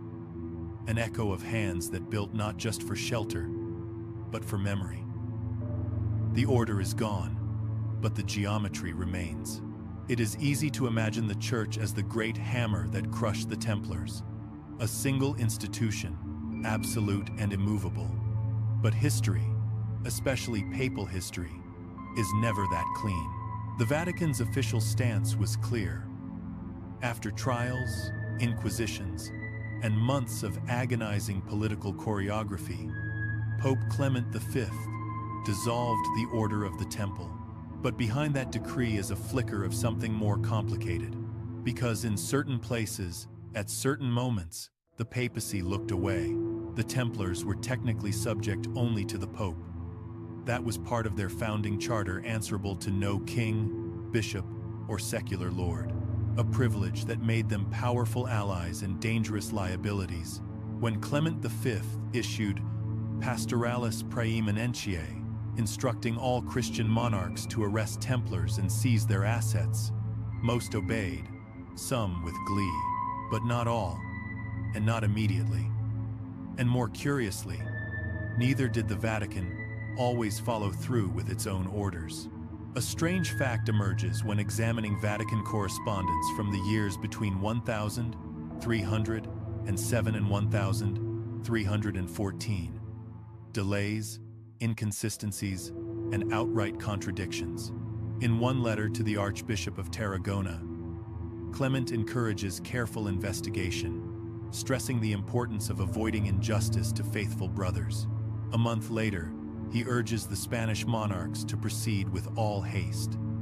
Then, to German bishops, he pleads for caution. To the English king, he expresses confidence in the noble service of the temple. It is a policy of seesawing, competing pressures balanced through ambiguity. Was it indecision, or was it design? Consider the geopolitical moment. Clement V was a pope under pressure, crowned in Lyon, deeply indebted to Philip IV of France, and eventually pulled to Avignon, where the papacy would remain in exile for nearly 70 years. His court was not so much Roman as French adjacent. His policies often mirrored royal anxieties. And yet, even under the king's watchful gaze, Clement resisted certain lines. He refused to excommunicate the Templars outright. He delayed the dissolution for nearly 5 years, and he ordered multiple internal reviews of evidence. some of which never saw the light of day. An obscure memo from the papal curia dated 1311 refers to the preservation of clerical dignity where possible in the matter of the temple. That phrasing suggests an intention not to purge, but to manage, to de-escalate, perhaps to guide a controlled disbanding rather than a catastrophic execution. But it was too late. Philip had made his move. The narrative was already bloodstained. Even after the dissolution, Vatican records show an uneven approach to enforcement. In parts of Germany, papal emissaries were instructed to observe but not interfere. In southern Italy, former Templar chapels continued operating under different names with little resistance. A papal account book from Avignon in 1315 includes a curious expense: payment to traveling clergy for inventory and observation location undisclosed. The notation offers no detail. But why pay clergy to observe a property supposedly dissolved 3 years prior? One possibility is that the Vatican was playing a longer game. If the Templars' assets were redistributed too quickly, they risked creating instability. Many of these properties were essential to local economies. Others contained libraries, relics, and sacred spaces. A hasty transfer to the Hospitallers could provoke backlash. So instead, the Church allowed a quiet continuity. Staff remained, rituals softened, names changed, but operations often continued under new banners. Controlled decay, not annihilation. This soft landing was not universally applied. France saw the harshest treatment because that is where the political spotlight was brightest. But elsewhere, in Hungary, a Templar commandery near Esztergom operated until at least 1325, according to land tax records. In Sardinia, a Templar hospice was maintained by the Guardians of the Silver Keys, a title with no clear ecclesiastical precedent. The Vatican issued no rebuke. Even within the halls of power, dissent murmured. One cardinal, Jacques Duez, a relative of Pope Clement, is rumored to have kept a Templar seal in his personal collection long after the suppression. When questioned by a papal aide, he allegedly replied, "Faith does not burn in the square. Here is where the quiet turns loud again." In 2001, Vatican archivists revealed the existence of the Chinon parchment, a long-lost document misfiled for centuries, dated 1308. It details the interrogation of Templar leadership, among them Jacques de Molay, by papal representatives. The conclusion: the Templar leadership confessed under duress, expressed repentance, and were granted absolution. Yes, absolution, not condemnation. This single document upends the traditional narrative. It shows that the Pope, at least privately, considered the Templars forgiven and perhaps worthy of reintegration, not obliteration. So why then the formal dissolution? Politics, pressure, the French king's threats of schism, the need to appease a monarch whose armies could encircle the papal palace. But perhaps also strategy. If Clement V believed that erasing the Templars publicly while preserving their structures privately was the only way to avoid chaos, then his actions begin to make sense. By dissolving the name, he might preserve the function. By declaring the body dead, he might let the spirit drift quietly into other robes. There is evidence to support this. In the years following the suppression, multiple papal correspondences refer to the continuation of sacred logistics under adjusted mandates. The phrase is never explained, but scholars believe it may refer to former Templar infrastructure rebranded under different monastic or clerical orders, operations too vital to shut down, too compromised to name. That is the lingering question. Did the Church destroy the Templars, or did it transplant them roots clipped, branches reshaped, but the sap still flowing beneath the bark? Because when power becomes dangerous, it is not always extinguished. Sometimes it is simply renamed. And when eyes shut in Rome, it is often not in blindness, but in calculation. To the east, Across thick forests and frozen rivers, another order rose. They wore white robes too. They marched beneath a black cross, and though they were never quite as famous as the Templars, they were just as disciplined, just as wealthy, and just as embedded in the machinery of war, trade, and administration. They were the Teutonic Knights. If you look closely, very closely, you may begin to wonder whether these two orders, born in the same medieval crucible, were ever truly separate, or whether the Teutonic Knights served, knowingly or not, as the Templars' shadow twin, or perhaps their secret twin. The Teutonic Order, formally founded in the late 12th century during the Third Crusade, began as a hospital brotherhood for German pilgrims, but by the 13th century, they had transformed into a full-fledged military religious order. Their main theater of operations was the Baltic, where they fought pagans in Prussia and Livonia. On the surface, their mission seemed distinct from the Templars, who focused on the Holy Land. But scratch that surface, and the connections multiply. Here is the first solid fact. The Templars and Teutonic Knights often occupied the same courts and councils. At the Fourth Lateran Council in 1215, representatives of both orders met with the Pope and various kings to coordinate crusading policy. Financial records from the papal treasury indicate donations funneled to both groups, sometimes through shared intermediaries. In effect, they operated as separate departments of the same multinational organization. Distinct jurisdictions, overlapping resources, and occasional cooperation. But cooperation can evolve into convergence. When the Templars were dissolved in 1312, the Teutonic Order did not step back in shock. They stepped forward. Documents from the early 14th century show Teutonic acquisition of former Templar properties in Eastern Europe, not officially reassigned, but privately purchased or quietly transferred through sympathetic nobility. In several cases, the names of former Templar stewards reappear in Teutonic strongholds under new titles. A brother Hans of Acre vanishes from a Templar record in 1308 and resurfaces in a Prussian fortress in 1314, now listed as an external logistician. Coincidence or a transfer? There is also a striking similarity in architectural practice. Teutonic castles, especially those built in Prussia and Livonia, share structural blueprints with Templar commanderies in France and Spain, not merely similar in spirit, but identical in form. Staircases spiraling the same way, chapel placements aligned to solstice light, courtyards built to the same ratios of width to length. The measurements match not because of style, but because of protocol. More curiously, the internal governance of the Teutonic Order reflects a kind of second-generation refinement of Templar practices. Their Komturen, or regional commanders, maintained ledgers indistinguishable in format from those found in Templar commanderies. The Teutonic statutes emphasize not only martial discipline, but centralized accounting. Some scholars have suggested that the Teutonic Knights inherited not only the physical residue of the Templars, but elements of their institutional DNA. Then there is the matter of ciphers.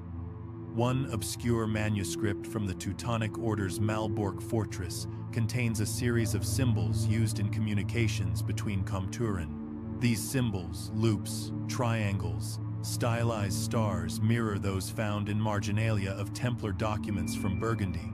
The content of the messages remains unclear, but the style, the abstraction, the concealment strategy, it is too close to dismiss. Even stranger is a letter sent by the Grand Master of the Teutonic Knights to the King of Poland in 1320, protesting taxation of certain lands. The letter ends with a phrase in Latin: "Our rights endure," whether named or unnamed. Some researchers believe this was a veiled nod to inherited Templar claims, masked by Teutonic legitimacy. Yet for all these convergences, the Teutonic Order was never condemned. It survived for centuries, sometimes brutal, sometimes bureaucratic, but never burned. Why? One theory holds that the Teutonic Knights succeeded where the Templars failed by staying regional. They did not entangle themselves in Mediterranean politics. They kept their crusade focused on non-Christians, and perhaps most importantly, they never outgrew their leash. They did not lend to kings. They did not challenge the papacy's financial authority. They expanded like a fortress, not a spiderweb. But there is another theory, that after the Templars were shattered, a fragment of the order was folded, piece by piece, into the Teutonic machine, not through a merger, but through migration, quiet appointments, shared expertise, a kind of institutional osmosis. The strongest clue comes not from a chronicle, but a building, a remote fortress in Latvia called Araishi, long thought to be Teutonic in origin. Archaeological digs revealed two foundation stones with crosses unlike any others on site. One is the classic equal-armed Templar cross. The other nearby is a modified version, elongated arms, blurred edges, as if echoing a transition. Local tradition holds that the builders came from the west, and one fragment of a clay tablet found beneath the main hall bears a Latin inscription: Ex tenebris, lux from the shadows, light. Was this the voice of a lone builder, or the motto of a quiet migration? The open question remains whether this convergence was planned, opportunistic, or simply inevitable. Powerful systems tend to survive by adaptation. And what better camouflage than another order, one already respected, already armed, already familiar with the rhythms of sacred war? If the Templars vanished from public view, and the Teutonic Knights rose in parallel, we must ask, what passed between them? A few men, a few ideas, or something larger, an agreement unspoken, sealed in stone and ritual? Because mirrors do not just reflect, they double, they echo, and sometimes, when one figure fades, its twin steps forward, perfectly silent. In Portugal, the name changed, the robes changed, but the purpose, the rhythm, the structure, the silence remained.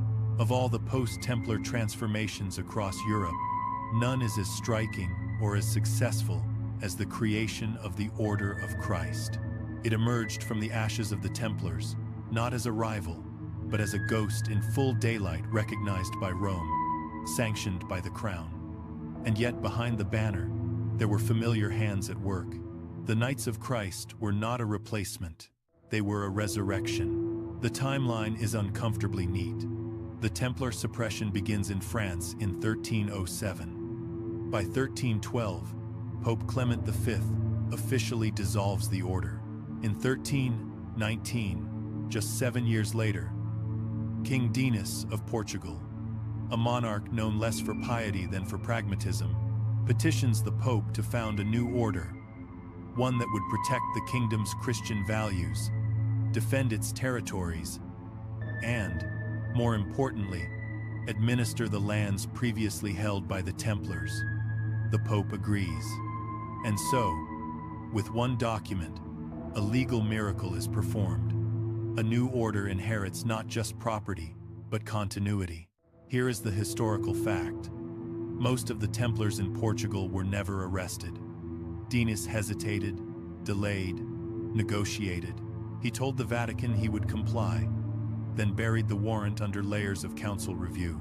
By the time pressure arrived, the moment had passed. The Knights were still there, less visible perhaps, but undisturbed. When the Order of Christ was formed, many of these same men simply reappeared under different titles. João Lourenço, a senior Templar officer in central Portugal, vanishes from records in 1310. He resurfaces in 1321 as the commander of the newly minted Order of Christ estate. In Castro Marim, same region, same estate, same duties. The robe a different hue, the seal slightly altered, but everything else intact. Some might argue this was simply bureaucratic convenience. Portugal could not afford to lose the Templars' infrastructure. especially with Castile pressing its borders and Moorish raids still a threat. But that does not explain the subtle gestures of continuity that appear across the Order's early years. The Cross of the Order of Christ, often called the Cross Fleury, is a red variation of the Templar emblem, stylized, flared at the ends, but unmistakably rooted in the old design. Its placement on ships, on fortresses, even on coinage, suggests not a break from the past, but a tribute, a whisper of the old allegiance. Then there are the rituals. While most records of Templar rites were suppressed or destroyed, fragments survive: initiation prayers, gestures of secrecy, formulas of obedience. Many of these were quietly retained by the Order of Christ. One early 14th century rulebook includes a clause: "The brother shall offer silence as his shield and discipline as his blade." This phrase, not found in Benedictine or Augustinian traditions, is nearly identical to lines from Templar manuals uncovered in southern France. Even the locations remained the same. Tomar, the spiritual heart of the Portuguese Templars, became the headquarters of the new order. Its round church, a model of the Holy Sepulchre in Jerusalem, remained unchanged. The cloisters, the dormitories, the chapel, they were reused, not reimagined. As if the order had simply taken a breath, changed its name, and resumed its march. One of the most revealing documents is a ledger from 1,325 listing expenses for the repair of sacred archives and the copying of Eastern charts.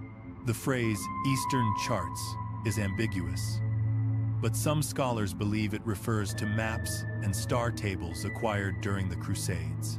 Why, years after the fall of the Holy Land, would a new order spend funds preserving old Crusader navigation materials?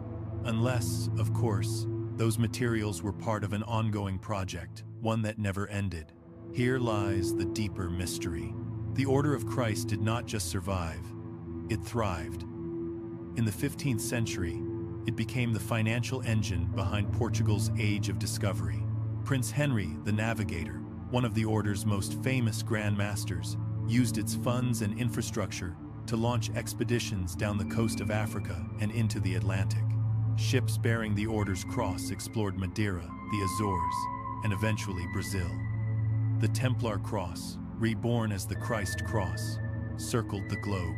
This raises a provocative question. Were these voyages mere exploration, or were they extensions of an older mission? Could the Templars, or those who inherited their mantle, have passed down knowledge of distant lands, kept in encoded scrolls, in architectural secrets, in whispered legend? There is, of course, no proof, only patterns. But some maritime historians have noted that the early Portuguese navigators seemed to possess data far beyond what their maps suggested. Currents predicted before they were charted, stars known before they were named. One Jesuit scholar in the 17th century wrote that the Order of Christ carried the old fire in a new lamp. It is a poetic phrase, but perhaps also literal, because what we see in Portugal is not a cover-up. It is a strategy, a controlled metamorphosis, an official laundering of identity that allowed continuity without defiance. The Vatican had no choice but to bless it. The king had no reason to resist it. And the brothers, those who had survived suppression, exile, or silence, had everything to gain from it. The open question is not whether the Order of Christ was born from the Templars. That much is nearly certain. The question is whether, beneath the surface, it remained the Templars in thought, in structure, and in purpose. If so, then they never left. They simply changed names, walked back into the sun, and kept moving. Flags raised, ships sailing, stones whispering. And what other organization in history has died so spectacularly, only to be reborn with greater reach? There are many ways to disappear. Some hide underground, others in shadows. But the most effective place to vanish, especially for a disciplined, structured, financially sophisticated organization like the Templars is inside the machinery of something even bigger, something legitimate, something busy, something like commerce. Enter the Hanseatic League, a sprawling, German-dominated confederation of trading guilds that during the 14th and 15th centuries connected the Baltic to the North Sea, London to Novgorod, Bruges to Bergen. Ships, warehouses, customs officials, ledgers, all woven into a dense transnational web of influence. If the Templars had wanted to hide a message, a relic, or a man in motion, they could not have asked for better camouflage. The League was founded officially in the mid-1300s, just a few decades after the order was disbanded. Its birth was secular, merchant-driven, but its organizational chart, its use of symbols, rituals, codes of loyalty, and regional houses with rotating leadership, it feels oddly familiar. Let us begin with what we know. Several key Hanseatic cities, Lübeck, Hamburg, Cologne, contained former Templar properties. Some were seized outright by local powers. Others, curiously, were transferred to newly formed guilds with no direct religious ties. One warehouse in Hamburg, long thought to be a grain storage site, was discovered during a renovation to contain a hidden chapel beneath its foundation. Octagonal, stone-hewn, bearing the faded relief of a sword entwined with ivy. The iconography does not match standard Christian motifs, but it does resemble a carving from a Templar commandery in Burgundy. Same sword, same entwined form, same subtle curvature. One historical fact complicates the story. In the early 14th century, as the Templars were dissolving in France and Iberia, there was a notable influx of administrative talent into northern trade guilds. Chroniclers in Lübeck and Danzig noted southern men with unusual habits of prayer and accounting. They did not wear uniforms, but they arrived with ledgers, with experience in logistics, and, most tellingly, with no fixed home. These were not the loud kind of immigrants. They did not marry into the merchant families. They did not build churches, but they were hired, trusted, promoted. Why? Because they understood movement. They knew how to track grain across borders, how to negotiate customs tariffs, how to deliver high-value goods safely over dangerous terrain, and they had contacts not just in Bruges and London, but in Cyprus, Sicily, and the western coast of Africa. One curious document found in the Bremen State Archive refers to old scripts used for the Southern Ledger. The document does not clarify what these scripts were, but the handwriting, when compared to preserved Templar financial notes, is a near match.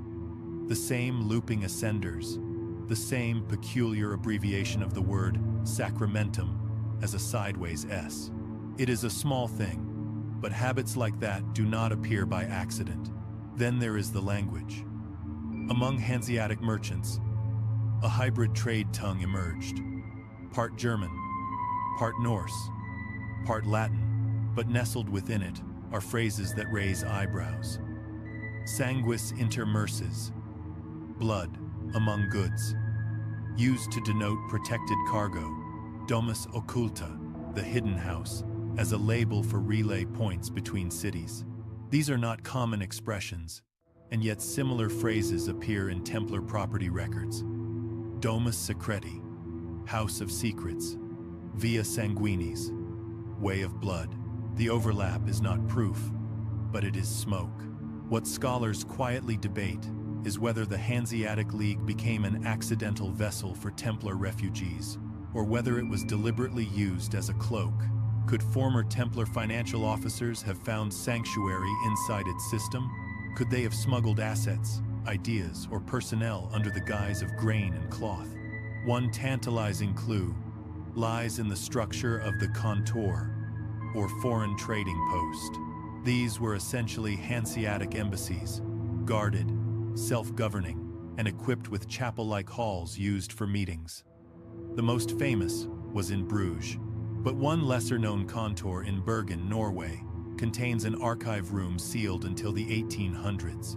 Inside, Historians found a set of wall markings, not graffiti, but deliberate symbols. A star, a stepped cross, and beside it the words, Vox Manet, the voice remains. The Bergen markings match carvings found in a ruined commandery near Toulouse. Same angles, same height from the floor. One carved in stone, the other scratched into wood. Two locations never connected by official history. Yet trade routes tell a different story. Goods moved between them. Timber, iron, parchment. And where goods move, people follow. There is another layer. Hanseatic ships were not just cargo carriers. They were messages in motion. And in the ship's logs of one vessel, Die Hoffnung, dated 1342, a strange entry appears. Delivered the letter to the brothers of the quiet coast. No further explanation. The destination listed is a small fishing port near the mouth of the Loire, once a known Templar landing site. The captain's name, unknown. It is here that the open question sharpens. Did the Templar network dissolve, or did it metastasize into the very veins of medieval commerce? If so, it was a clever move. A knight draws attention. A merchant does not. A crusader is interrogated. A quartermaster is waved through. And in a world driven increasingly by coin rather than crusade, hiding within trade was not just smart, it was survival. The Hanseatic League grew powerful, then declined. But its ghost lingers in shipping laws, in customs codes, in maritime charts still used today. And perhaps, if you look closely, its legacy includes more than goods. It may have carried memory. The kind of memory etched not in stone or scripture, but in the creak of timbers, the weight of grain, the silent glance passed between strangers at a port, because when an order dies and leaves no graves, it must have buried itself somewhere, and there is no soil deeper than trade. Not every survival is military. Not every network is made of ships and stone. Some exist in minds, in rituals, in whispers passed between cloisters under the sound of bells. When the Templars vanished from the public stage, many looked to ports, to mountains, to noble houses for signs of their endurance. But some turned their attention inward, into the church itself, and in the flicker of candlelight behind monastery walls, in obscure sects and forgotten movements, they began to suspect something stranger. That part of the Templar network may have survived not outside the church, but within it. At first, the idea seems paradoxical. The church dissolved the order, burned its leaders, condemned it as heretical. How could the very institution that destroyed the Templars have sheltered their legacy? But history, especially church history, is rarely linear, and the lines between condemnation and adoption are often thinner than they appear. Begin with a simple recorded fact. Not all Templars were knights. A significant portion of the order was composed of sergeants, scribes, priests, and lay brothers non-combatants, monastic personnel. When the arrest warrants went out, many of these men were not imprisoned. They simply disappeared into the folds of other religious houses, absorbed, retitled, reassigned. And while the Vatican may have disbanded the hierarchy, it never hunted every last brother across every last cloister. It could not. In southern France, where Cathar heresies had recently been extinguished, a quiet convergence was already taking shape. Small monastic communities, still wary of Rome's fire, became natural shelters for displaced Templar clergy. In some cases, abbeys previously owned by the order remained in use under new names, but with the same staff. One priory in the Pyrenees retained a brother Elias listed in records from both 1306 and 1319, before and after the suppression, with no change in role. The same hand signs, church documents. The same meticulous inventory logs continue. These continuities might be dismissed as clerical oversights, but the pattern appears across multiple regions. In Tuscany, a Dominican friar named Matteo, authored a series of sermons in the 1,320 seconds, referencing the hidden servants of the swordless temple, a phrase not recognized in standard Catholic theology. His writings, long ignored, contain strange mathematical marginalia, sequences of numbers, ratios, diagrams, none of which relate to the homiletic content. Some believe they are cipher keys.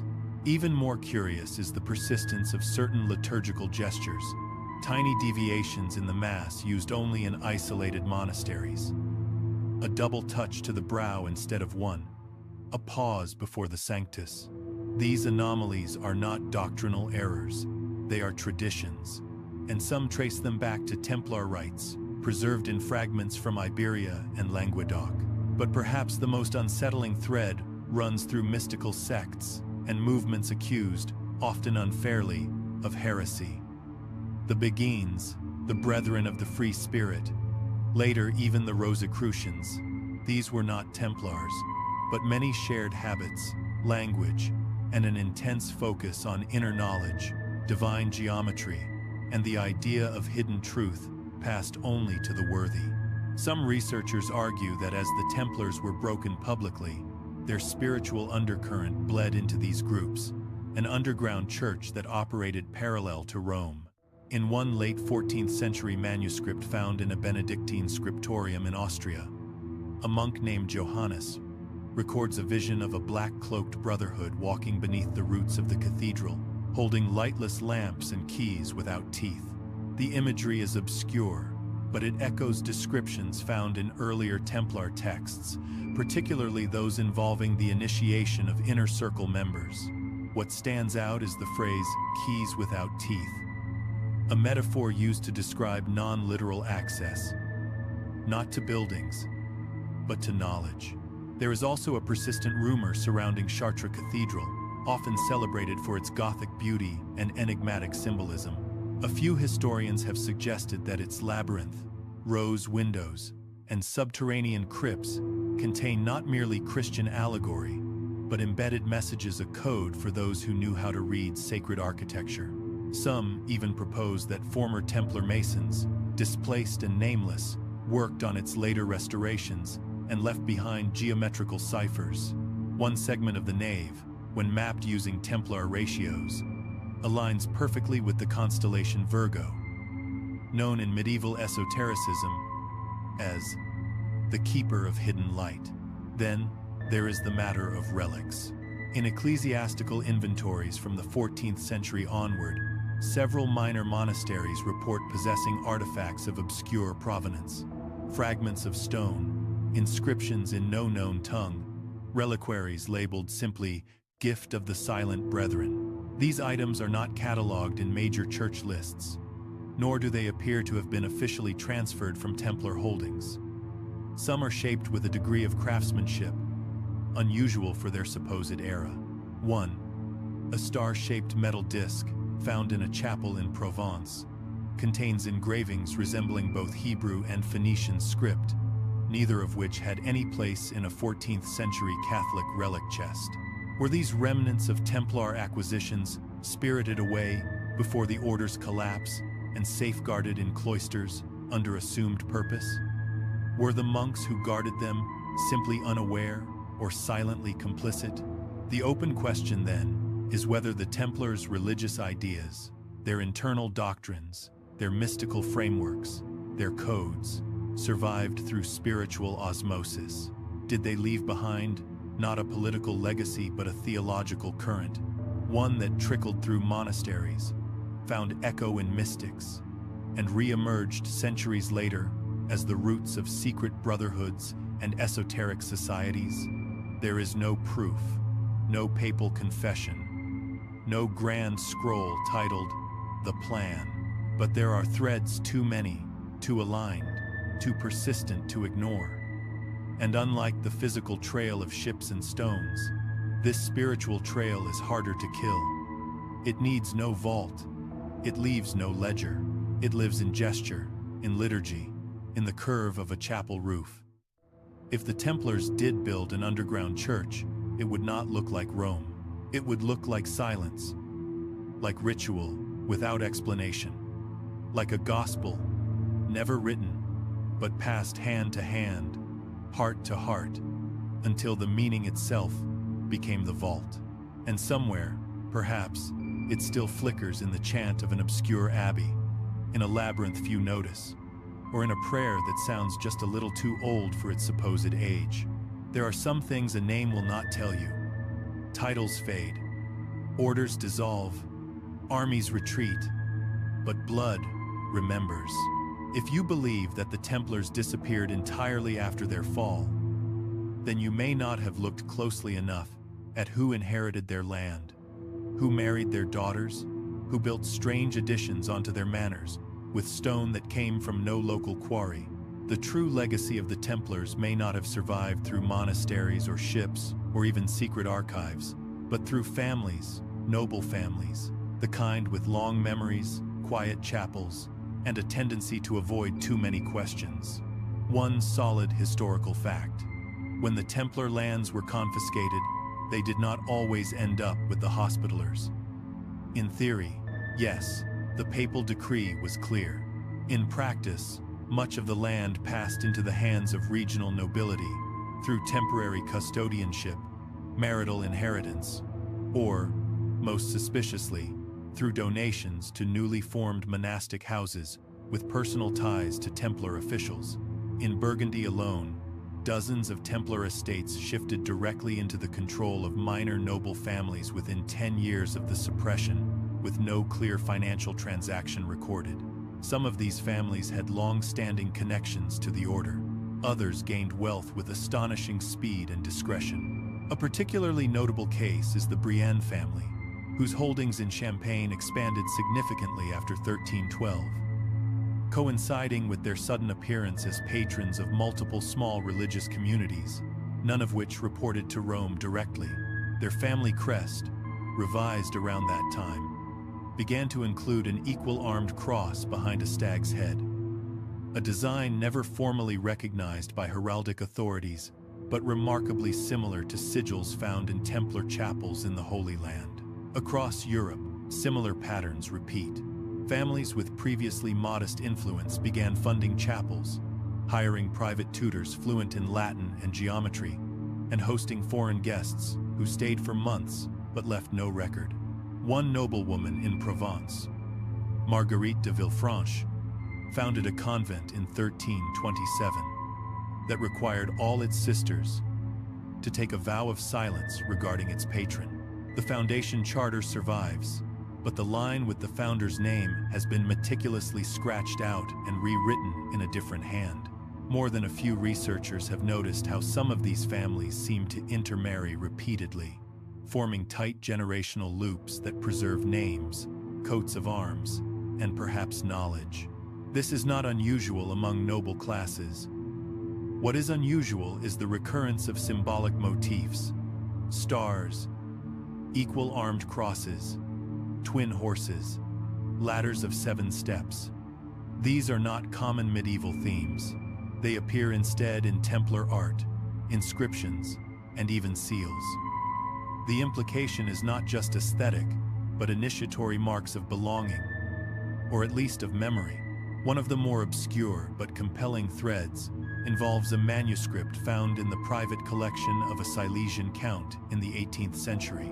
The document, now housed in the National Library of Poland, lists a genealogical record spanning centuries. Among its entries are several cryptic notations: oath given at Tomar, heard the sign at Roslin, saw the stone of the east. These are not places on a map. They are experiences, perhaps stages in a rite of passage. The document also includes names that match known Templar stewards from Cyprus and Burgundy, suggesting either direct descent or a careful imitation. We also return here to the curious absence of certain family records during the suppression years.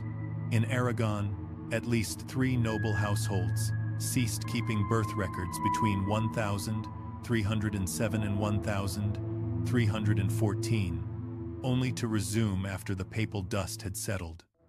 Why? There is no war cited, no plague, no known reason. except perhaps to obscure adoptions or the quiet absorption of displaced brothers into noble lineages. This idea that former Templars were taken in, married off, or simply shielded under new names gains traction when you trace unusual marriages. For example, the union of a widowed Templar clerk with the daughter of a minor English baron in 1316 resulted in the sudden rise of the family's holdings and the construction of a private chapel bearing iconography linked to Solomon's Temple, an obsession that otherwise vanishes from English ecclesiastical design after the suppression. Even the rise of certain professional classes, lawyers, scholars, surveyors, in the decades after 1312, seemed suspiciously populated by individuals with no traceable parentage, yet extensive education. A few theories suggest that some Templar children, especially those born of unofficial unions or adopted into the order's ranks, were absorbed into noble households, groomed for influence, and sent into the world not as knights but as advisors, quiet operators, institutional memory, now walking in civilian clothing. And so the open question: if the order fell, did its heart survive through bloodlines? Were there families that did not just shelter brothers, but became vessels for continuation? If so, it was the most brilliant strategy of all. No buildings to burn, no documents to seize, just names passed like heirlooms, just traditions whispered like lullabies. The modern descendants of these families often carry no visible link to the Templars. Many do not even know the stories. But in a few old houses, there are rooms never used. In attics, boxes sealed with red wax. In vaults, keys with no doors. The brotherhood may have died in public, but in private, it may have married, raised children, changed its clothes, and written its legacy not in Latin, but in lineage. Because when blood carries memory, there is no need to rebuild the temple. You become it. You might expect that after a public condemnation and an international crackdown, any surviving traces of a once powerful order like the Templars would vanish completely, especially in a kingdom like England, where the monarchy and church moved with decisive coordination. And yet, if you follow the quiet paper trails and the subtle shifts in landholding across the island, you find that something does not quite align with the official story. The Templars may have been publicly dissolved, but in England, the machinery that powered their presence seemed to downshift, not disappear. To begin with, a clear historical fact. The arrests of the Templars in England occurred later than in France. Edward II hesitated. He reportedly respected the Templars and initially refused to believe the charges.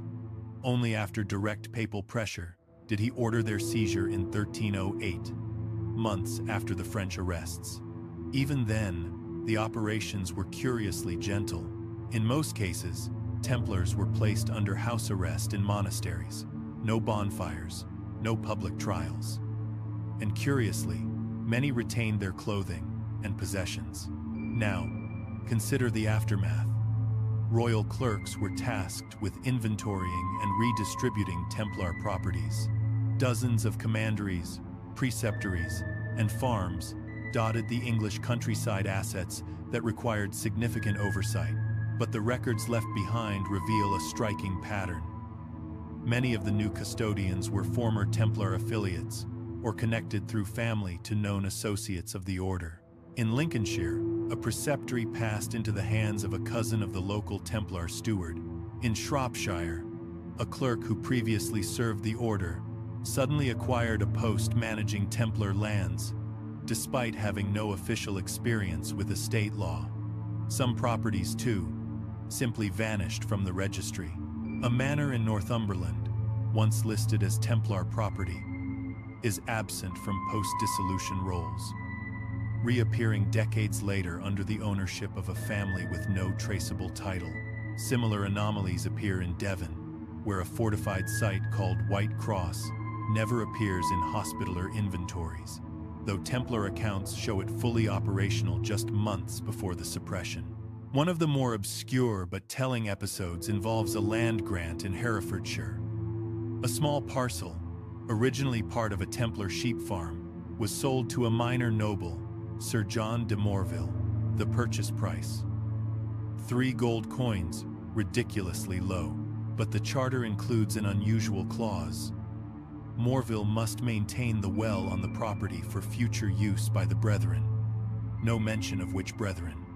No explanation. Just that vague phrase. The well, incidentally, still exists, capped with a stone marked by an equal-armed cross. This hints at a deeper mechanism. Controlled handoffs. Not chaos. Not collapse, a deliberate transition of assets masked as disorder. When examined alongside the broader context of English governance, a larger picture begins to emerge. Unlike in France, where Philip the Fair sought to destroy and confiscate, the English crown seemed to prioritize quiet continuity. Edward II, despite his public compliance, delayed and minimized damage. Some scholars argue this was political cowardice. Others suggest he understood the real utility of the Templars, not as knights, but as networkers. The order's infrastructure offered communication routes, resource management, and an internal courier system far more effective than the royal post. It is also worth noting the curious case of the London Temple, once the Templars' chief English base. After the dissolution, it was handed over to the Hospitallers on paper, but the physical site remained in use for various royal functions, including legal education, private diplomacy, and record storage. One chamber, known as the Round, remained locked for years. No records explain why. Today, it is part of the Inner Temple, a still functioning legal precinct. Coincidence or continuity in a new disguise? Even more intriguing is the presence of Templar symbology in English ecclesiastical architecture after 1312. Chapels built decades later, such as one in Warwickshire, display carvings of twin knights, 8-pointed stars, and ladders flanked by swords. These motifs are not random. They align closely with known Templar iconography from the Holy Land. Their appearance long after the suppression hints that not only the memory, but perhaps the influence of the order lingered quietly, woven into local religious and noble patronage.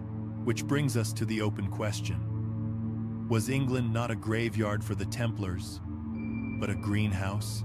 A place where the order's practices, personnel, and properties were absorbed, not erased? And if so, how much of modern English legal, financial, or architectural infrastructure grew from that seedbed? There is a callback here to the earlier hints from Iberia and Scotland. In those places, too, the order may have survived through adaptation. England, with its slower enforcement, its cooperative elite, and its highly literate bureaucracy, offered something unique. Cover. The ability to look official while remaining unofficial, to carry on behind the mask of red tape and royal seal. And perhaps the final irony is this, that a kingdom so often dismissed as peripheral to continental power may have become a key shelter for a network that never intended to die, not just a refuge, but a relay station. Not a collapse, but a change of clothing. At first glance, the roads the Templars built or maintained appear to serve the expected purposes: military movement, pilgrim protection, access to commanderies. But what if those same routes also functioned as arteries of a deeper, more precise system? What if, beneath the pious justification of guiding pilgrims, the Templars had laid out a hidden postal network, complete with coded lodgings, fixed timetables, and silent couriers who never appeared in the records? Let us begin with one firm fact. The Order of the Temple operated over 900 documented commanderies across Europe by the late 13th century. These outposts were not randomly distributed. Instead, they appear at roughly day-long travel intervals, many situated near river crossings, mountain passes, and safe harbor towns. The placement mirrors almost uncannily the requirements of a secure communication relay. This suggests the possibility of a templated system not designed for war but for information.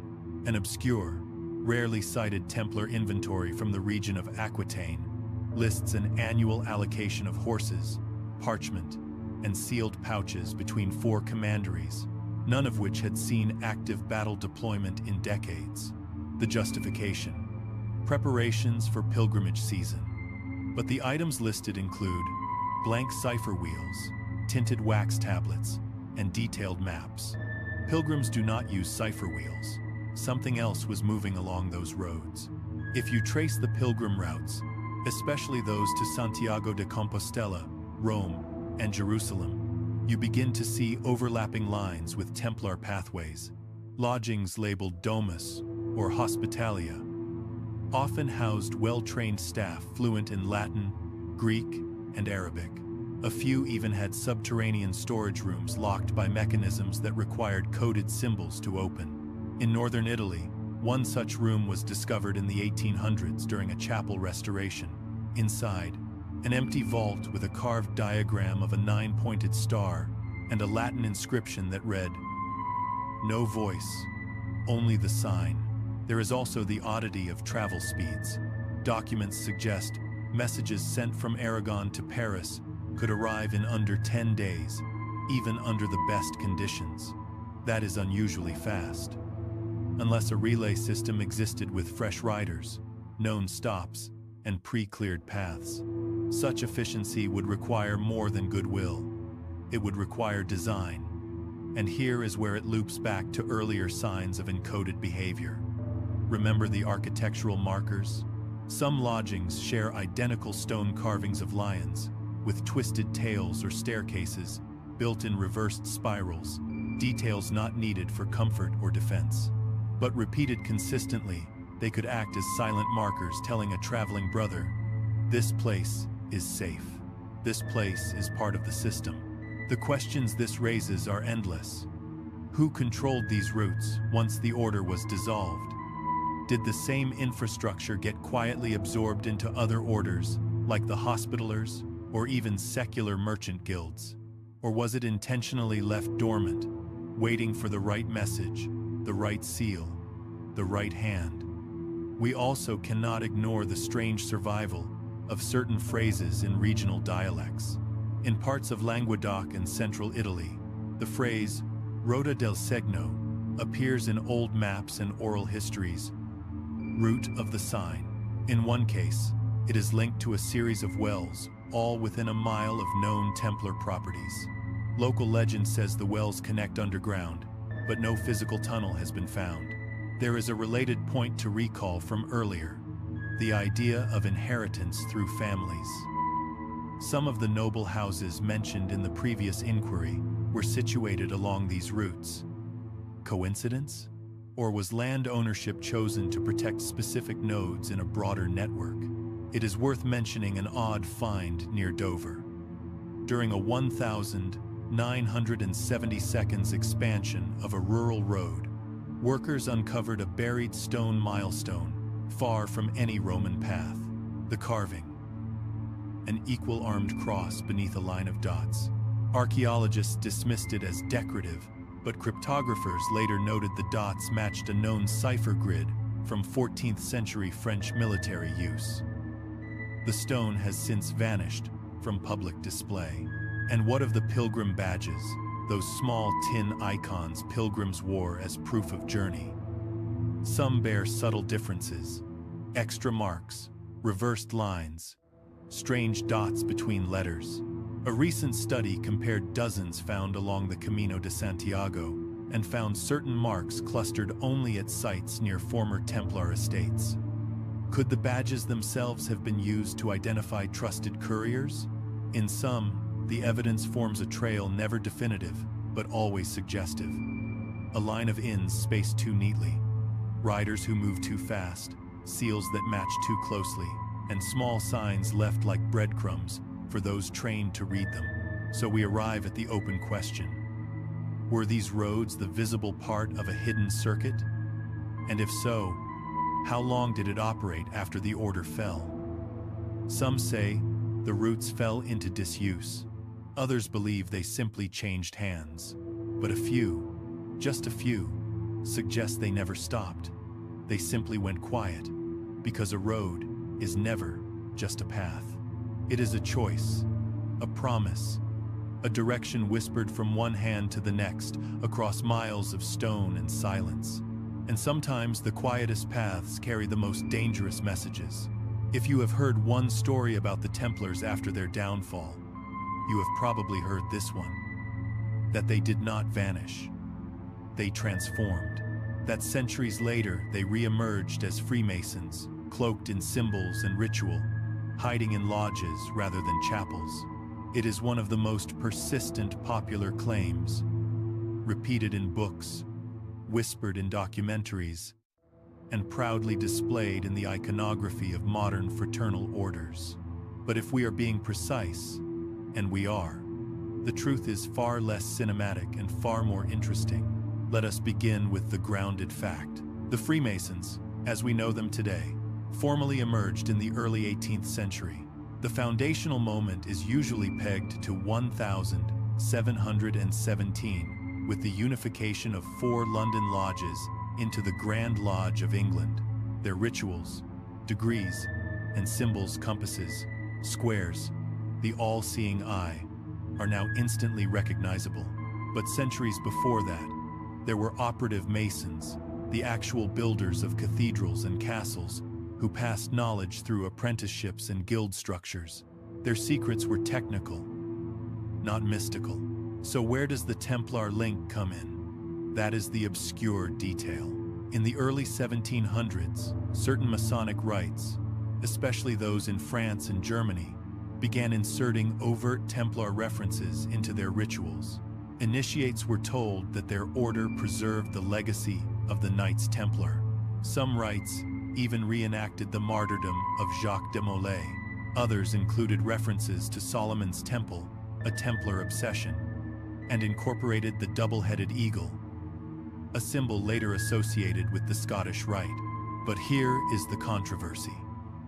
There is zero documented evidence, none, that Freemasonry evolved directly from the Templars. No charter, no continuity of leadership, no chain of custody. Instead, what emerges is something more deliberate, a romantic revival.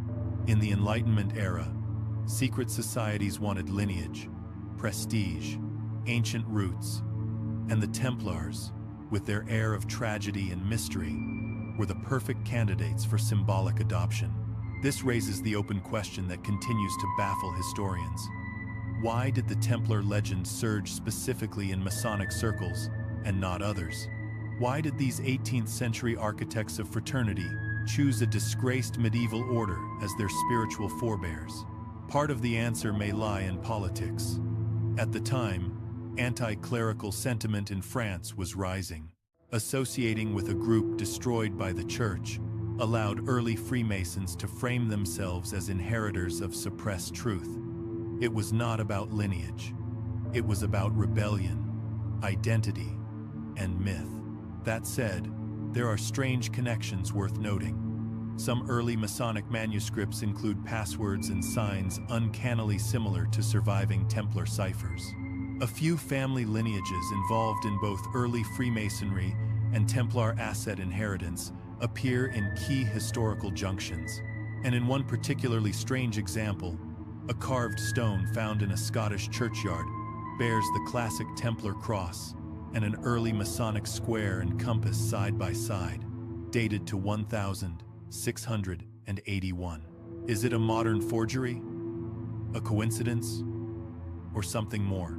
Let us not forget our earlier exploration of Rosslyn Chapel in Scotland, often pointed to as a link between the two groups, built by the Sinclair family, who had ties to both Templar lore and early Freemasonry. The chapel features carvings interpreted as both Masonic symbols and Templar references. But interpretation is not evidence, and there is the risk of seeing patterns because we want them to be there. The callback here brings us to the architecture as code thread. Just as we considered that Templar structures might hold silent messages, so too have Masonic lodges been analyzed for hidden alignments and numerological clues. But this might be less about shared origin and more about shared methods. Both groups used symbol as shield and ceremony as structure. In times of persecution or political tension, metaphor becomes a fortress. Even the idea of degrees, secrecy, and moral progression, so central to Masonic practice, has precedence in the chivalric vows of the Templars. But again, this does not prove continuity. It proves that humans in hierarchies gravitate toward ritual. It proves that sacred drama works. Still, it is tempting, is it not, to imagine that the Templar spirit did not die, but simply moved into stone-cutting guilds, into coded handshakes, into whispered oaths behind locked lodge doors. It is a beautiful narrative, but beauty does not equal proof. So perhaps the real value of this theory lies not in whether it is true, but in why it persists, why we want it to be true. Because the idea of a secret that survives for centuries is comforting. It means something meaningful endured, that someone, somewhere, is still guarding the flame. But sometimes, the echo of an order is louder than its voice ever was. Sometimes all that remains is the silhouette projected across time by those who needed a past grand enough to support their present. And sometimes, the secret was never continuity. It was adoption. You were not supposed to find it. Not you. Not anyone. It was meant to be forgotten, buried in a false wall behind a centuries-old chapel in southern France. When the workers broke through during a restoration project in 2006, they expected dust, maybe an old drainage channel. What they found instead was a narrow stone chamber sealed by iron brackets. Inside, stacked in oilcloth and beeswax, were bundles of parchment, sealed tubes of scrolls, and a single carved wooden box marked only by an equal-armed cross and a crescent. The French Ministry of Culture classified the site within days. The contents were removed, catalogued, and locked away. For nearly a decade, no one outside a handful of archivists and church historians even knew it existed until someone talked. Let us begin with what is confirmed. There was indeed a cache found beneath the chapel of Saint Jean de Bonneval, near the ruined Templar stronghold of Boise. The ministry's own press release from 2015 mentions unusual pre-modern documents of unknown origin and a significant archaeological and religious heritage discovery. But the details stop there. No scans released, no transcription, no official acknowledgement of connection to the Knights Templar. But according to an anonymous source, an archivist who claimed to have handled and translated some of the contents, what lay inside the scroll tubes was disturbing not in the sense of danger or blasphemy, but in how normal it was. Ledger books, lists of names and payments, land transfers dated well after 1312, the official year. The order was dissolved. And perhaps most curious, correspondence. Letters between preceptors in what is now Switzerland, northern Italy, and the Pyrenees. Not formal communications, friendly notes, logistics, instructions for winter supplies, arrangements for moving goods through the corridor. No sign of war, no sense of desperation, just business as usual. The implications are staggering. If these documents are genuine, and their ink, parchment, and dialect suggest they are, they point to a functioning administrative Templar presence operating decades after their supposed destruction. And not hiding, simply rebranded, moving under new names, trading with the same merchants, managing the same estates. Of course, not all experts agree. Some scholars have suggested the archive is a clever 19th century forgery, a romantic nationalist attempt to connect France with lost nobility. But forensic analysis of one scroll's ink revealed components consistent with early 14th century iron gall ink, not used after the 1500s.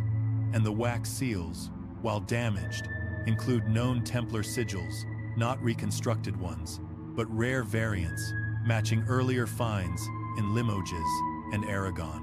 One particular document stands out. It appears to be a travel manifest, A list of cargo moved between 5 stations, ending in the port city of Genoa. Among the items, 4 crates of medicinal tinctures, 7 sacks of saffron, 1 box of copper seals, and a sealed reliquary, labeled M. No further explanation, just the letter. That same box appears referenced in a note found folded into an account book delivered to the brother from the Marches. His mark is the sign of 3 points. The Marches, a reference to the borderlands of England and Wales. Could this be the same region discussed earlier in our inquiry into the English web? This callback matters. It suggests the archive is not isolated. It interlocks with whispers we have already heard. The controlled transitions, the quiet handoffs, the signature phrases used without explanation. Then there is the box, the one with the cross and the crescent. It was not opened on site. It was reportedly taken to Paris for analysis. Months later, rumors began circulating about its contents.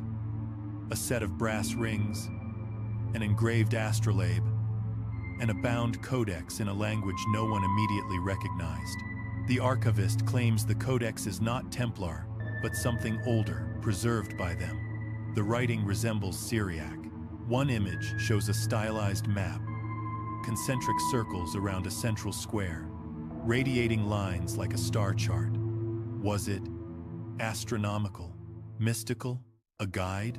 Here lies the open question. Perhaps the final one in this long investigation. If the Templars preserved not only their own records, but relics or texts from other traditions, possibly even older than Christianity, what exactly were they trying to protect? A trade route, a philosophy, a memory too dangerous for the dominant powers? Some say this archive proves the Templars never ended, that their network simply changed form and continued across generations under the noses of kings and popes alike. Others argue it is a red herring. One more legend, tacked onto a history already too heavy with myth. But it exists. That part is not theory. The chamber was real. The scrolls were real. And somewhere, even now, they are locked behind reinforced glass in a private archive whose location remains undisclosed. We are told it is for preservation, for safety, for study. But the irony is thick. A group once accused of hoarding secrets beyond the reach of church and crown may have left behind a secret too fragile for modern eyes. So we end this phase of the journey, not with fire or betrayal or graves dug in the dark, but with a room full of paper, quiet, patient, and utterly unwilling to let go. Step back now. Let your mind rest on everything you have uncovered, on roads hidden in plain sight, on vaults behind chapel walls, on symbols carved into stone that once seemed decorative, but now feel directional. Breathe in the weight of it all. Centuries of whispers, disjointed fragments, half-buried relics, an improbable continuity that somehow resists erasure. You have walked across Europe in the footprints of a brotherhood the world insists was destroyed. But what if we stop looking at each thread and start observing the weave? Let us trace it gently. The Templars, as they stood in the 12th and 13th centuries, were not merely warrior monks. They were logistical geniuses. Their influence stretched from England to Jerusalem. They owned land, built fortresses, lent money, and protected pilgrims. They had every reason to develop an internal communication and transport system that could function independently of kings and bishops. We established early on that their commanderies were laid out not randomly, but rhythmically, spaced for horse and foot, interlocked by seasonal roads and coastal access. That is the skeleton. Layer on top of that, the financial infrastructure, safe deposits, letters of credit, sophisticated ledgers, not just lending, but record-keeping, recognition of seals, trusted intermediaries. Europe's first shadow banking system, run by men who wore swords over tunics marked with a cross. And once that system was built, it did not need the temple. It just needed continuity. A shift of title, a new sigil on the same scroll. Overlay the noble houses, those quiet allies who never burned the Templar properties on their lands, who inherited farms, castles, and codes of loyalty, who married sons and daughters into other families, equally complicit. Suddenly, you do not need open allegiance. You need only inheritance and memory. Now, remember the islands: Malta, Rhodes, Cyprus, stepping stones across the sea, all eventually controlled by orders with convenient overlaps. Continuity of purpose, continuity of location. And who came knocking centuries later? Explorers, cartographers, traders on ships, following routes the Templars once knew, by night and by star. Then consider the languages, the symbols, the seals found long after the arrests, the scripts discovered in church basements, the strange hand-drawn maps referencing roads not on any kingdom's register. You start to see that coordination does not always look like a line. Sometimes it is a whisper that reappears on another continent in a different century. And if you are still unsure, revisit that archive, the one that should not exist. What does it say? That communications continued, that instructions were issued, that goods moved and were received, long after Mole's ashes fell into the Seine. His brothers, whether in title or just in spirit, were still at work. Which leads to the question at the center of all this. Did the Templars survive as an order or as a method? Because if you view them not as a singular institution, but as a framework, a set of principles, routes, habits, and encoded behavior, then survival no longer depends on hierarchy. It becomes a pattern, and patterns are harder to kill than men. Here is the unifying theory. After the arrests in France, the visible structure of the order collapsed, but the tools remained. The networks, the vaults, the boats moored in quiet harbors, the friends in noble houses. The seals passed hand to hand. Some of it transformed legally, as in Portugal. Some of it faded into guilds or orders of a different name. But much of it went quiet, passing underground, not out of fear, but strategy.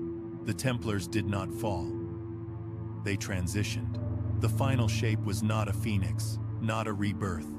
It was a diffusion. Their knowledge diluted into lodges and monasteries, into banking families and coastal towns. Their symbols echoed in rites, in architecture, in the uncanny repetition of crosses, octagons, and sunwheels on buildings centuries apart. So what remains today? What can we point to? Not much. A few crumbling stones, a sword in a museum, a name on a wine bottle. But that is the genius of it. True survival leaves no single target, just ripples. A whisper in a lodge, a phrase passed down, a relic locked in a family vault, and sometimes a sealed chamber behind an old wall, waiting. The web is there. You just have to stop looking for straight lines. Start looking for signs. Close your eyes, if you like. Let the shapes of what you have heard linger behind your eyelids. Archways flickering with torchlight, roads that coil like serpents across forgotten countrysides, and seals impressed into wax that once bound words no longer spoken aloud. Let it settle into quiet, because now we drift not into revelation but reflection. You have wandered with the ghosts of the temple for hours, walked corridors beneath cathedrals, and passed beneath oak branches that remember too much. You have seen the evidence build not as a fortress of stone, but as something more fragile, more enduring. A network without banners, an idea that survived not by shouting, but by stepping softly.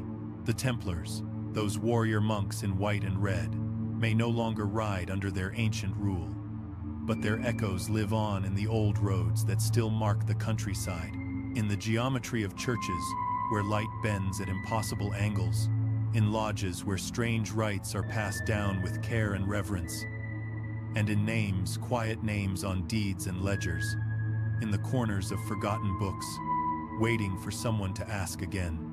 Perhaps that is what they left behind most of all, Not gold, not relics, but a pattern, a way of building trust that did not need permission, a way of moving unseen, but never aimless, a way of waiting until the world was ready to listen again. So if you feel something stir when you see a red cross on white stone, or walk an unfamiliar street that somehow feels mapped in your bones, trust it. You are not imagining the weight of history. You are feeling the breath of something that never died. It only stepped aside. And now you have heard its story, thread by thread, whisper by whisper. Let it fade gently. Let it rest beneath your feet, where it has always waited, where it will wait still. Beneath a ruined fortress in southern France lies a sealed chamber, a place never intended for discovery. Lacking keys or overt entrances, it harbors a profound mystery, a subtle intimation of something concealed within the darkness. For over 7 centuries, the Earth has meticulously guarded this secret. It is a stone vault rumored to contain a treasure of such sacred and perilous nature that it once fractured an empire. This treasure is not comprised of gold or jewels, but rather forbidden knowledge, encrypted and systematically erased. If the ancient legends prove accurate, the ultimate secret of the Knights Templar is not merely lost, it slumbers, and its discovery may be unwelcome. To truly apprehend this narrative, it is advisable to create an atmosphere conducive to reflection, allowing the echoes of the past to resonate. For the secrets about to be unveiled are not easily disturbed. The history of the Knights Templar, though frequently introduced with a narrative simplicity akin to a fairy tale, is far from a mere bedtime story. Its origins trace back to the aftermath of the First Crusade, when 9 warrior monks pledged themselves to safeguard pilgrims embarking on the arduous journey to Jerusalem. They embraced vows of poverty, chastity, and obedience, dwelling in dormitories, exhibiting formidable precision in combat, and bearing a red cross emblazoned upon white tunics, symbols of purity and sacrifice. Yet, from these humble beginnings, an unstoppable force emerged.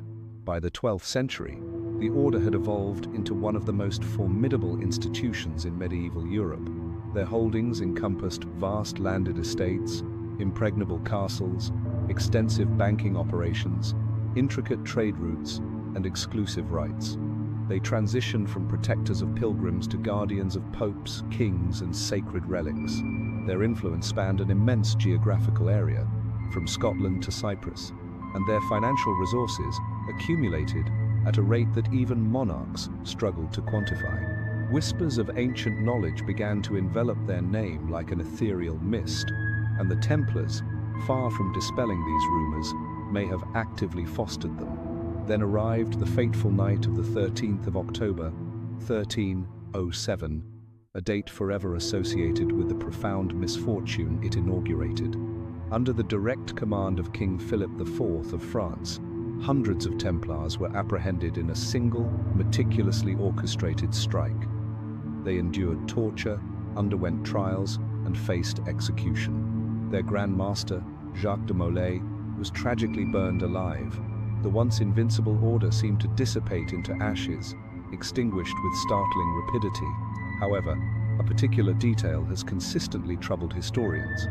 When royal agents stormed the Paris Temple, the presumed epicenter of Templar wealth and power, they discovered nothing substantial.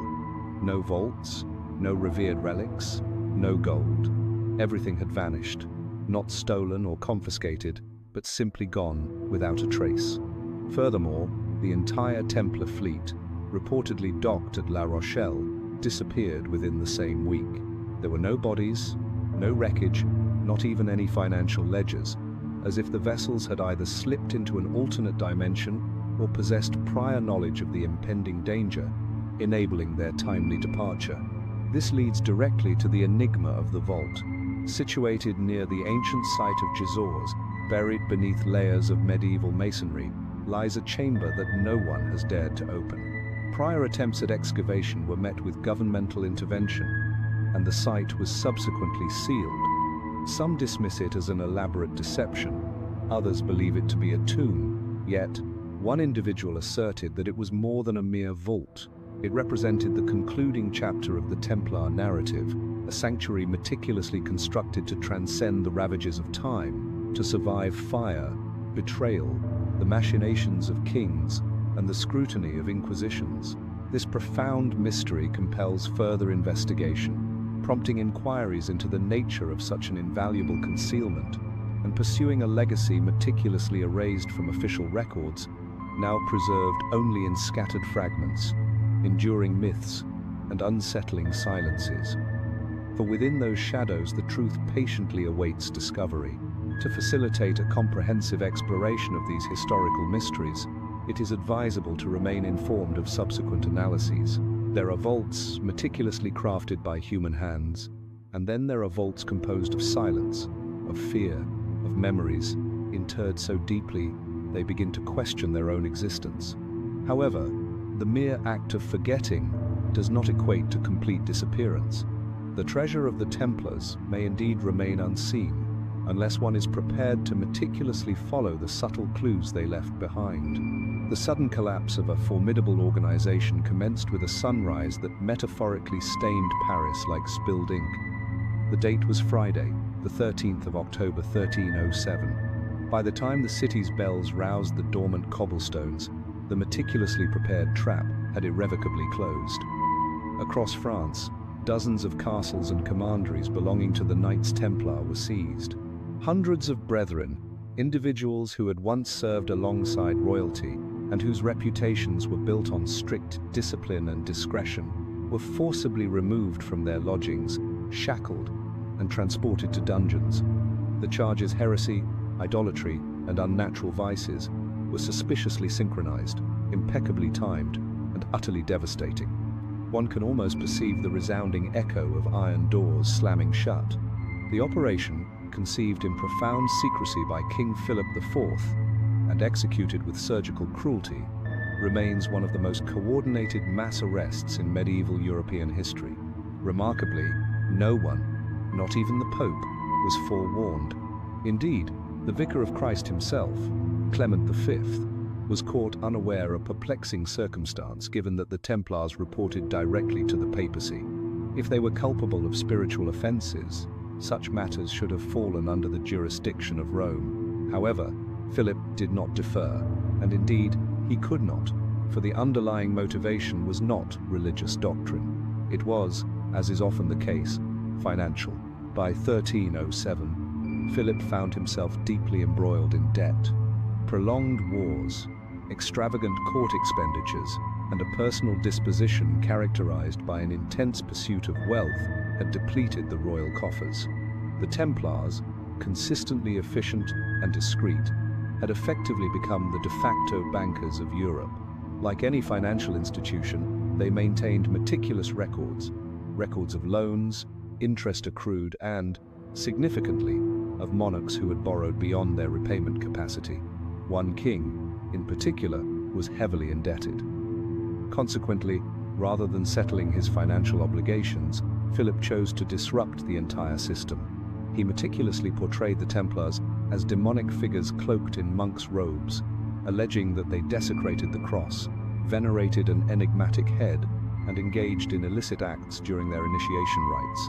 These claims, while undeniably scandalous, were remarkably convenient, particularly for a monarch desperately requiring a scapegoat sufficiently prominent to divert attention from his own impending financial ruin. And to a certain extent, it succeeded. The abruptness of the arrests sent shockwaves throughout Europe. Here was a military order that had operated for nearly 2 centuries, explicitly sanctioned by the Pope himself, reduced overnight to a state of shackled imprisonment. In Paris alone, 138 Templars were apprehended. Torture was immediate and brutal, and under such duress, confessions flowed freely. Confessions of blasphemy, obscenities, and secret rituals previously unseen by any outsider, which, predictably, only served to enhance their credibility among the populace. Yet, beneath this surface, fissures began to appear. Some accounts depict Templar brethren steadfastly maintaining their innocence, even as they endured the rack or the flames. Certain inquisitors, particularly in Italy and Spain, outright refused to participate in the trials, finding no substantive evidence of heresy, only frightened men, many elderly, still adhering to their vows of silence, even as their fingernails were excruciatingly removed. If this was a purge, it was an incongruously tumultuous one, and not all aspects of the narrative aligned cohesively. Consider, for instance, the timing. Why did Philip act with such pronounced urgency? The arrest warrant, known as the secret order, had been meticulously prepared in clandestine fashion for months. Copies were disseminated across France in sealed envelopes, accompanied by explicit instructions that they were not to be opened until the morning of the raid. Such a level of paranoia suggests either profound apprehension or perhaps the astute awareness that if the Templars received even the slightest forewarning, they would simply disappear. This latter possibility may explain why, according to multiple eyewitness accounts, the Paris temple was mysteriously empty, not devoid of people, but conspicuously devoid of treasure.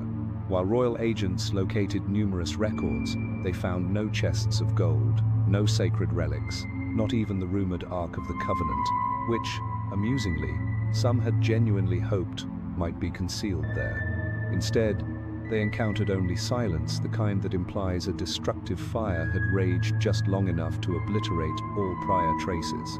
And it is at this juncture that the historical narrative shifts. For a military order ostensibly rife with heresy, the Templars had somehow maintained centuries of unwavering papal support. From Pope Innocent II's bull in 1139, which granted them exemption from local laws and taxes, to the extensive privileges they subsequently received under Urban III and Honorius III, the Church had significantly invested in their prosperity. Thus, the question arises, why did Clement V capitulate so swiftly when Philip initiated his move? Some historians contend that Clement, himself a Frenchman, was effectively under Philip's dominion. The Pope had been installed under considerable political duress and spent the majority of his papacy maneuvering as a mere pawn on the chessboard of royal influence. Others posit a more ominous explanation, that the Pope possessed knowledge of certain anomalies, that whispers had reached Rome itself concerning arcane texts secreted beneath Templar strongholds, of relics surreptitiously transported, and of rituals predating Christianity. Yet, conclusive proof remained elusive. As the trials protracted,